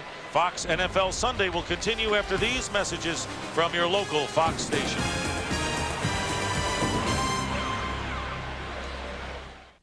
Fox, home of Super Bowl 31. Well, they called it on Derek Deese, but he was nowhere to be found. The call is going to be on Pollock, but listen to this. So you hear that whistle at the end after the hit? So there's clearly no flag there or penalty there. And then they called it on 63. Watch what he does. He just jumps over the pile. Just getting ready for the hurdles. Derek be nimble, Derek be quick. Derek jumped over the pile of stuff from Candlestick. Start of the fourth quarter. Dick Stockton, Matt Millen, second down and 18 for the 49ers. They give the ball to Derek LaBelle, who's in the game for the first time and is a running back today. And the story here is both starting quarterbacks have departed, Steve Young and Chris Chandler. Here was Young's injury on the third play of the game. Well, and he took it, and of course they had a concussion, cart him off into the hospital, and they checked him, and he's fine. And then later on with the groin injury, the same thing that Young has, Chandler got it after a sack by Dolman and put him on the sideline. So both of the backups are in the game. Brom now, because Gerbach is hurt from last week for the 49ers, and Steve McNair with Chandler out for the Houston Oilers. And remember, Gino Torretta was re-signed this week as an emergency quarterback. So we have a timeout called by the 49ers.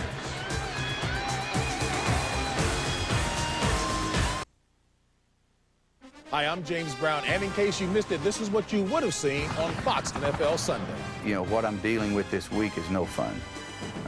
I don't like talking about personal things.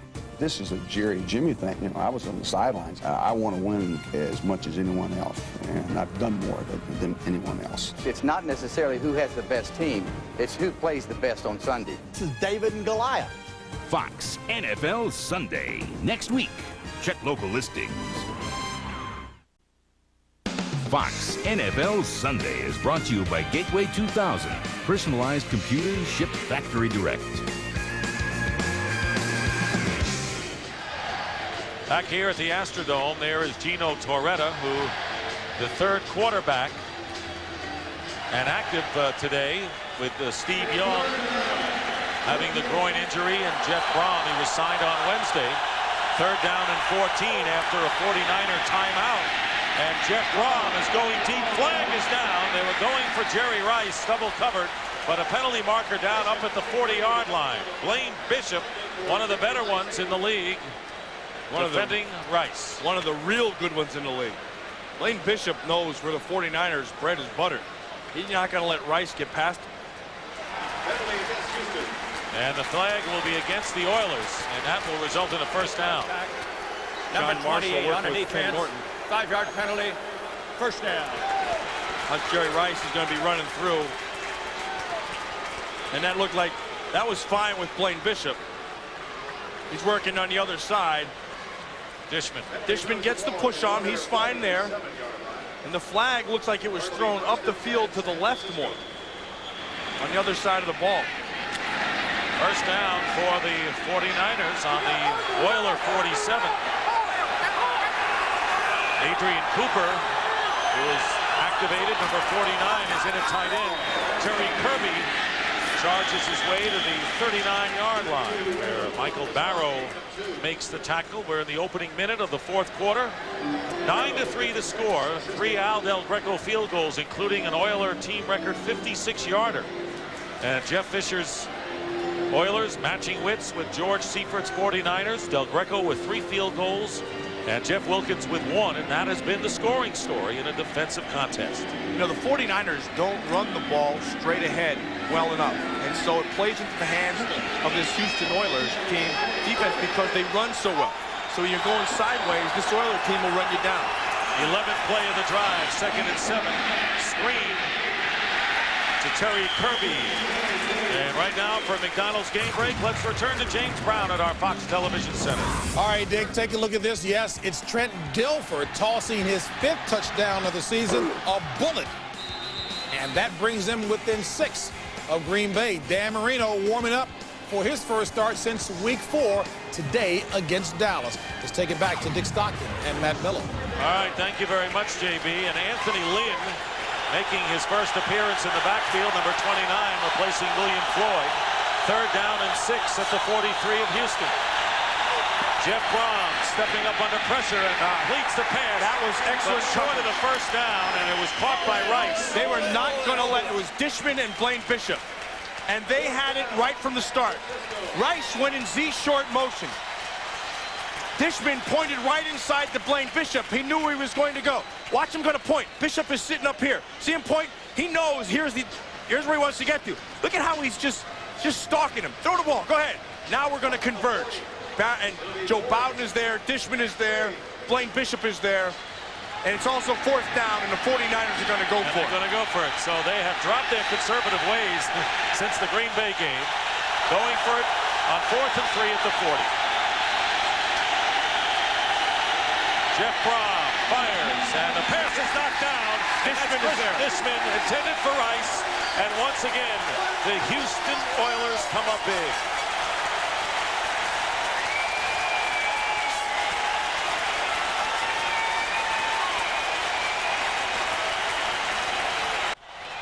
Our Budweiser game summary, both quarterbacks out. Steve Young with a concussion. Chandler re-aggravated his groin injury. Al Del Greco with 3 field goals, including a team record 56-yarder.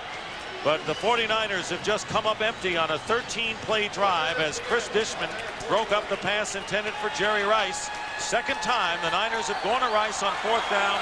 Second time the Oilers have snuffed it out. Now Houston with a first down on their 41. Still leading 9-3. And Eddie George, the rookie from Ohio State, for a couple of yards. Now, I want you to go back and look at Chris Dishman. This is really, really good football.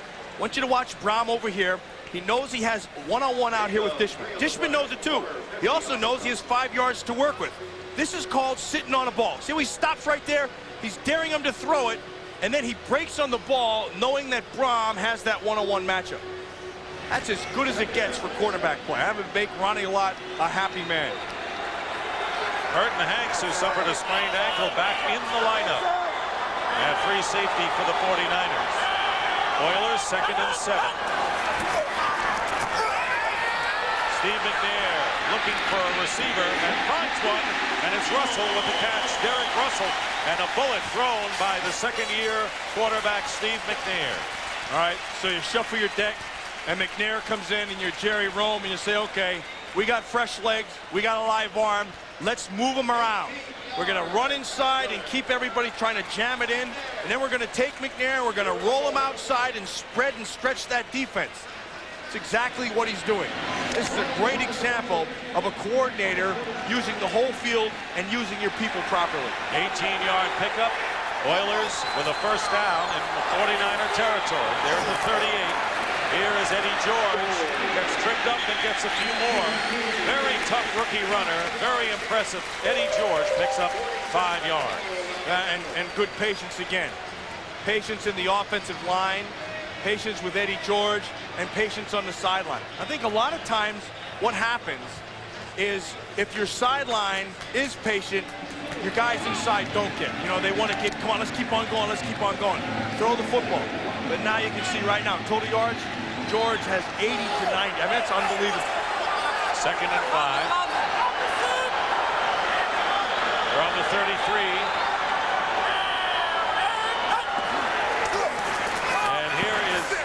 Frank Wycheck, so they have the H-back line up in the backfield, and he can line up in any number of 3 or 4 positions, and Wycheck gets a couple. It'll be 3rd and short coming up now for the Oilers. Okay, now here we go again.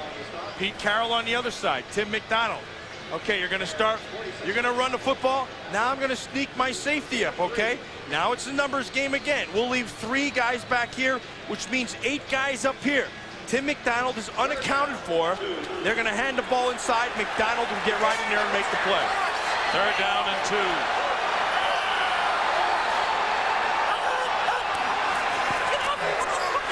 McNair has it slapped out of his hands.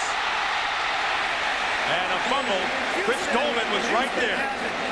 And it was Doleman who slapped the ball out of Steve McNair's hands. That's a great veteran move by Doleman. Doleman with his left hand is going to make sure that he doesn't get away. But with his right hand, you're going to see as he comes right off the corner. Nobody blocks him. Watch the left hand up top, right hand slap right away. Great awareness. Been there before, done it a million times. And McNair has the presence to come back and jump on that football. That was just a breakdown of protection, because nobody picked up Doleman, and he took advantage of it. And a timeout, injury on the field. Fox NFL Sunday is brought to you by Hertz. For business, for pleasure. Nobody does it exactly like Hertz. By Packard Bell, the world's #1 selling home computer. And by Snickers. Not going anywhere for a while? Grab a Snickers. Hungry? Why wait? Herb Eatman was the injured Oiler.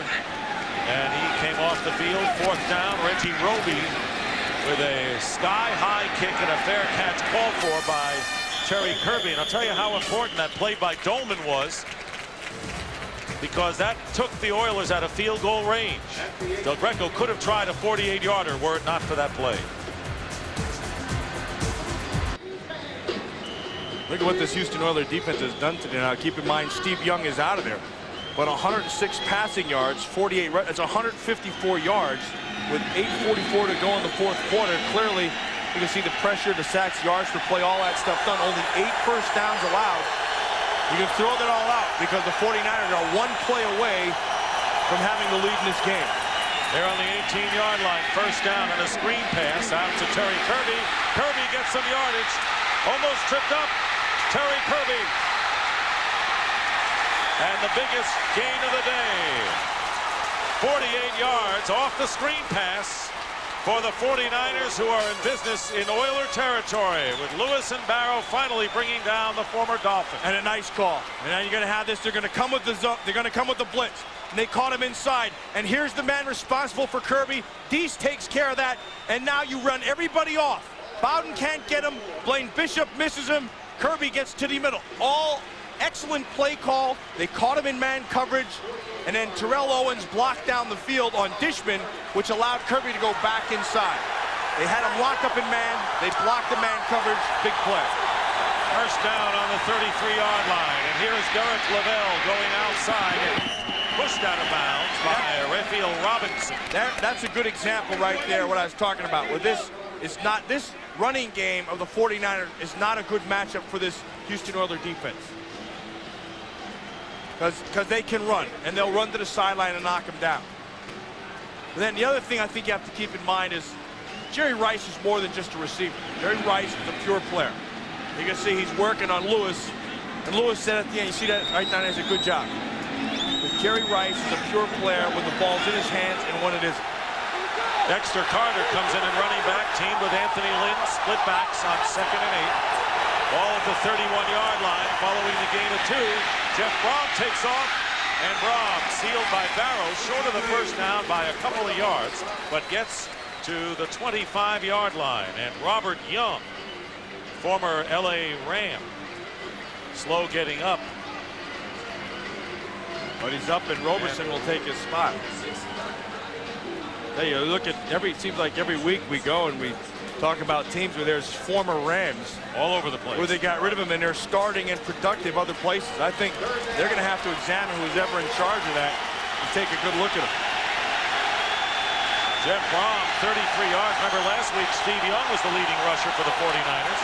Here's Kirby, dives forward, and he should have enough for the first down. And remember the clock, 6 minutes and 34 seconds. As Matt mentioned, the 49ers one play away from taking the lead, and William Floyd taking this series off. Yeah, and he's probably mad. He's probably pouting a little bit. But you want to know something? That's the right thing to do. You can't just rush that knee into a full 60-minute game as much as he'd love to do it. You have to rest him and kind of pick your spots with it.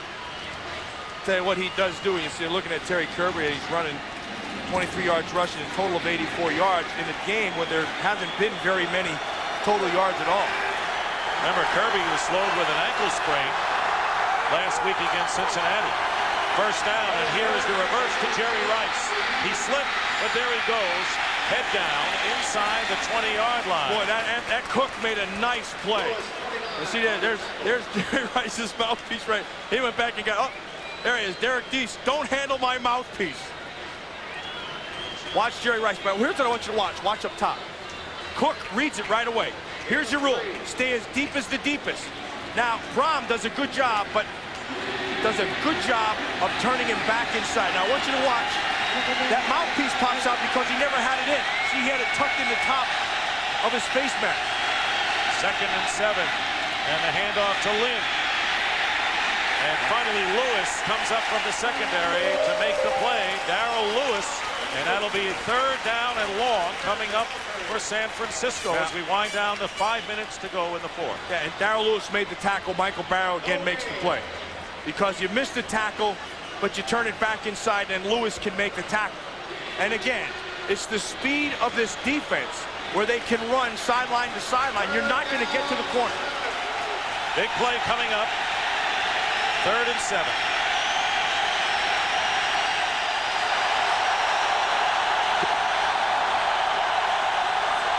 Here comes the pressure on Braun. He has time, and his pass is caught. Terrell Owens, touchdown, San Francisco.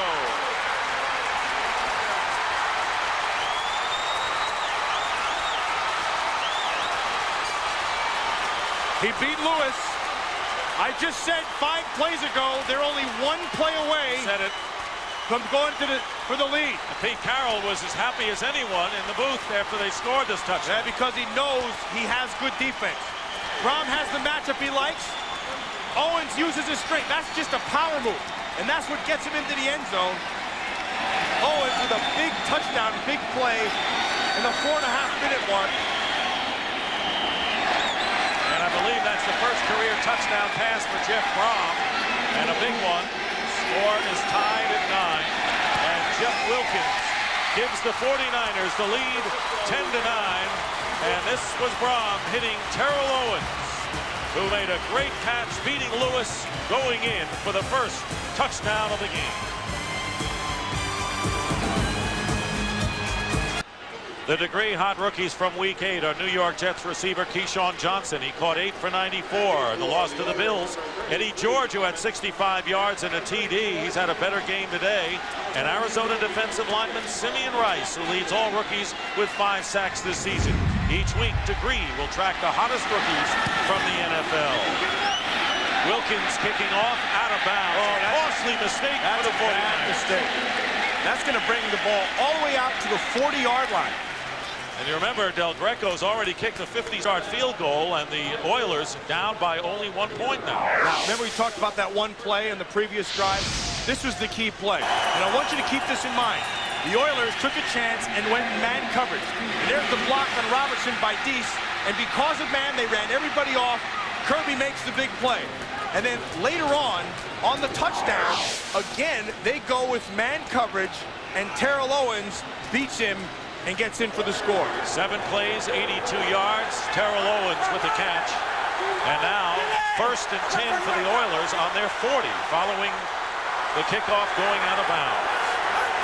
Steve McNair on a play action, being chased by Woodall, throws it away. Want to remind you, coming up next, the big clash, much-awaited contest between Jimmy Johnson and the Miami Dolphins and Barry Switzer's Dallas Cowboys. Game 2 of our Fox doubleheader coming up next. I think there's still a lot of football left here. With McNair's legs, you can buy some time. They only need about 30 yards for a field goal.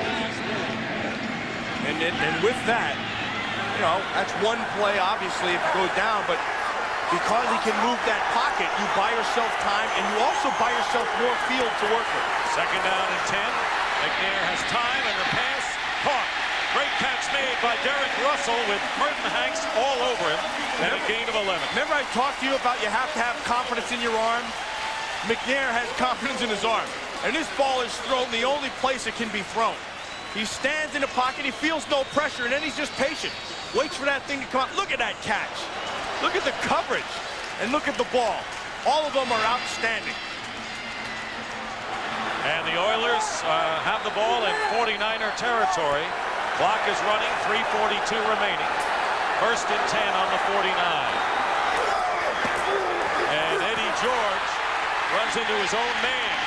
A mix-up on the play and a loss of about 5 yards. Well, it was because he got pushed back. That blocker got pushed. Eddie George ran right into his back. Again, that's the defensive line that's coming right back inside. Lee Woodall pushed Wycheck right back into Eddie George. And then he bounced backwards, and then the tackle is made. That's a nice play by Lee Woodall. 2nd down and 14 as we get close to the 3-minute mark. Oilers have all 3 timeouts remaining. 49ers have 2 left. Roll out, design. McNair's throw dropped by Willie Davis. He was wide open on the sideline. Caught it with his chest. Those pads are unforgiving underneath for Willie Davis. You got to catch that ball with your hand.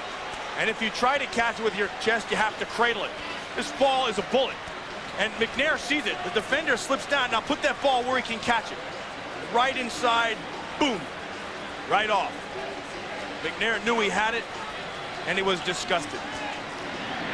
That'll bring up 3rd down and 14. There's the timeout story.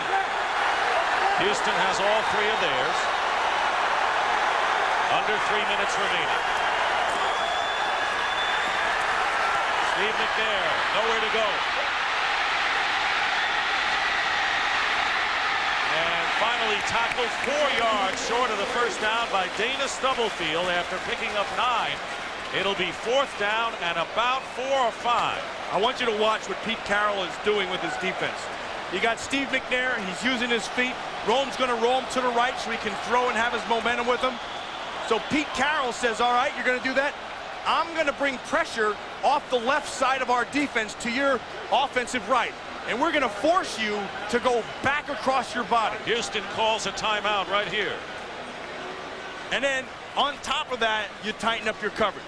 Marquez Pope working on Sanders.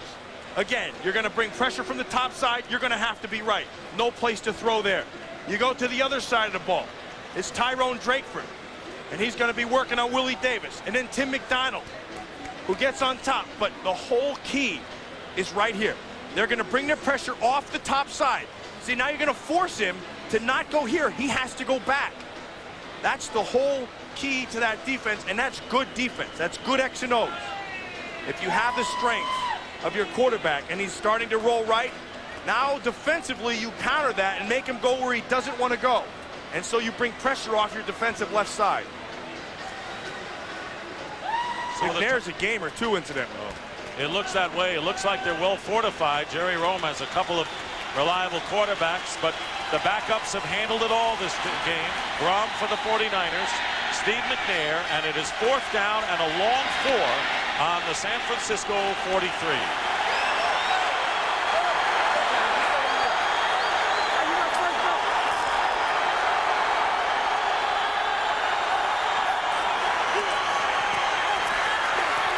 McNair looking to throw. Fires. Strikes. And it's Russell knocked down. And a fine defensive play by the 49ers. And San Francisco will take over on downs, leading 10-9.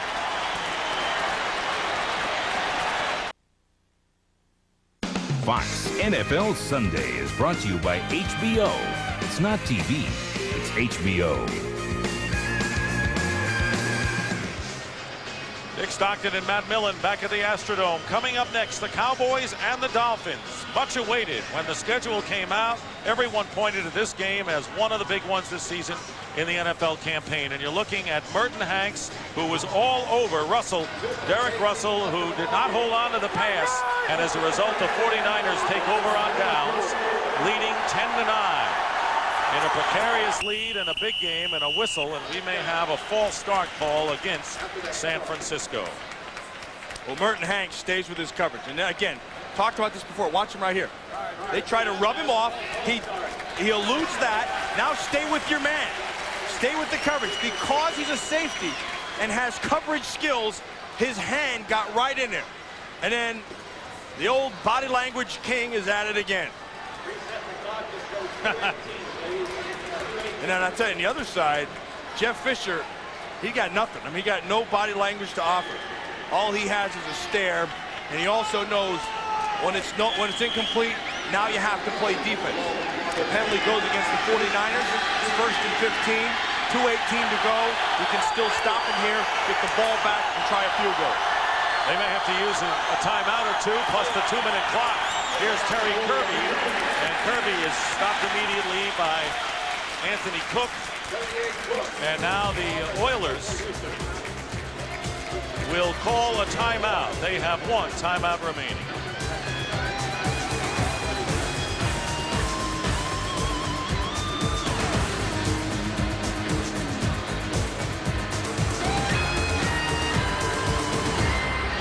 .213 remaining, and so the Oilers having to use their timeouts, Matt, on defense. That's a good timeout. And the 2-minute clock to... Sure. The big thing is they cannot allow the Niners to get a first down. Well, and right now, this is the big down right here. Because they can stop them right here. Call a timeout. You'll still have your 2-minute warning. The 3rd down is big. Regardless of that, you'll get your 2-minute warning, and then you'll be able to kick with a full 2 minutes to go. So these next 2 downs are critical for the Houston Oilers. And remember, we talked about it before. All it takes is one play for that 49er offense. We talked about it earlier. Grom came through. Nice call by Trestman. Caught him in man coverage. Boom, screen. big play. And Brahms' first NFL touchdown pass, and Terrell Owens' second TD reception in as many weeks. There's Jerry Rice, who has caught 5 today. Still 3 away from the 1,000 catch mark. You see Pete Carroll telling them what they're doing? That's pretty interesting. 2nd and 14.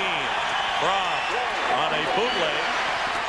Not trying anything fancy and forcing the Oilers to use up a timeout. That's a good down. They do, and that is their 3rd and final timeout with 2:06 remaining in the 4th quarter.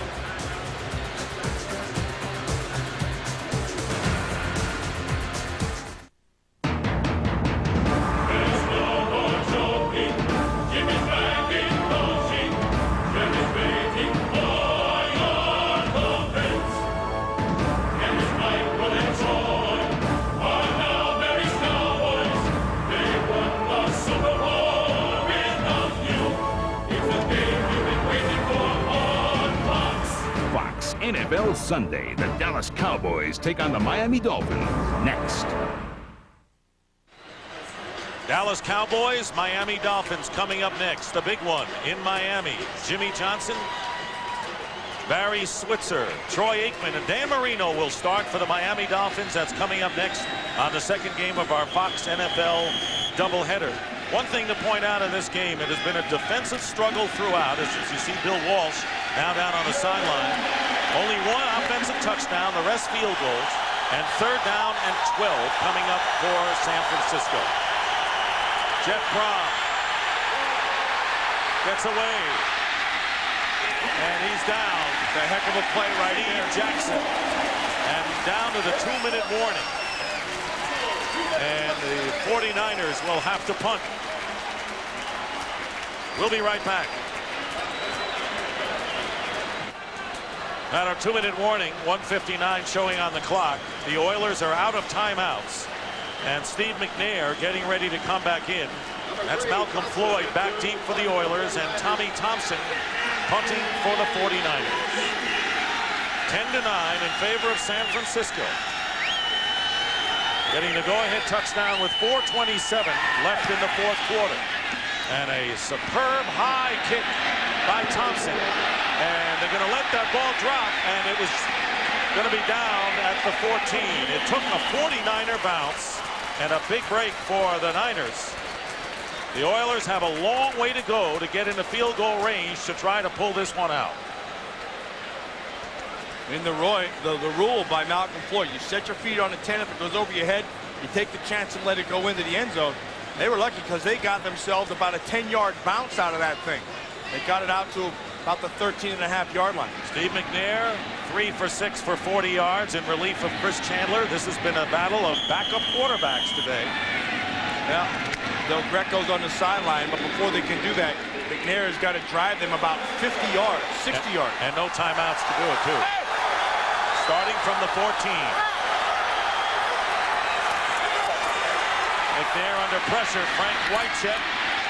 And a good tackle made that time by Ken Norton Jr. to prevent Wycheck from getting loose. Now, when you take, now is the time when you take your shot. They're wasting way too much time. This is very inefficient. Your linemen got to get back. You have to have the play called. They wasted about 12 seconds right there. 2nd and 11. They lost a yard on that last play. McNair's pass is caught by Willie Davis and pushed out of bounds to stop the clock. No, the clock is still running. Again, they got to get up to the line of scrimmage. Forget all that stuff. Way too much time being wasted. Very inefficient. 3rd down and 6. They've wasted 20 seconds at least. McNair has a tip and intercepted. It was tipped by Junior Bryant, and it's intercepted by the 49ers, and that will wrap up a hard-earned, grueling victory today. And that's why the 49ers are the kind of team they are. They've been in this situation before. They have players who've made big plays. The experience lets them go. Chris Dolman. Dolman comes down with the interception. Junior Bryant got the hand on it, though. Well, they had Junior Bryant just waiting there for McNair if he came out. They couldn't find that ball, but Dolman could. And that will just put the nails in that coffin for this Houston Oilers team. And the turnover, the second of the game, committed by the Oilers, and a terrific game. And I tell you, the 49ers have to be awfully proud of themselves, considering all the players that went out with injury. Most of all, Steve Young on the third play of the game. 2 offensive linemen went out as well. And I'll tell you one thing, they got the winning touchdown with 4:27 left, Matt. But Chris Dolman, when he slapped the ball away from McNair, prevented the Oilers from getting a field goal. Right. And the Niners went on and got the touchdown to win it. Cowboys and Dolphins coming up next. We have under a minute to play in this one. So the other 2 guys who have to be patted on the back. Frank Pollock, 75, Derek Deese for coming in. Jeff Brom for hanging in there. And the big play on that winning drive of 82 yards, the pass to Terry Kirby on screen play. And again, this is just a nice call from upstairs. Seeing you're in man coverage, having your receivers run people off, and then Kirby still has to execute it. And then later on in the drive, a few plays later, again, they have the man-to-man. They've gone to Jerry Rice earlier. This time they take their shot outside. Terrell Owens just muscles his way into the end zone, and that's the difference in the football game. And on a day in which Elvis Grbac could not play because of the injury to his shoulder, the 49ers, probably the most vulnerable they had been at quarterback all year, with Young's injury, Braun the second man, and they had to activate Gino Torretta, and they really dodged the big bullet today. And Jeff Brom, in his second year from Louisville, hung in there and got the big score when they needed it. Against a really good defense. I'm going to tell you something. Now, you're going to look at the score and go 10-9. Boy, what a yawner. But there were so many good X's and O's that went on in this game from both sides. People called himself an outstanding game. Jerry Rome called himself an outstanding game. And then Mark Trestman came up with a call when he had to, when he caught him in that matchup, in the man-to-man. All those things, good X's and O's, and the players, both sides, played outstanding defense. They're resetting the play clock, thus the delay. And Matt, we're talking about a defense here in Houston that stopped the Niners twice on 4th downs, and 1st and goal limited them to a field goal. It's going to be a big win for the 49ers, who will go 6-2 on the year. They play New Orleans next. Oilers will drop to 5-3. Big win for the 49ers. Coming up next, it'll be the Cowboys and the Dolphins. The final here, San Francisco 10 and Houston 9. For Matt Millen, Dick Stockton saying so long from the Astrodome in Houston.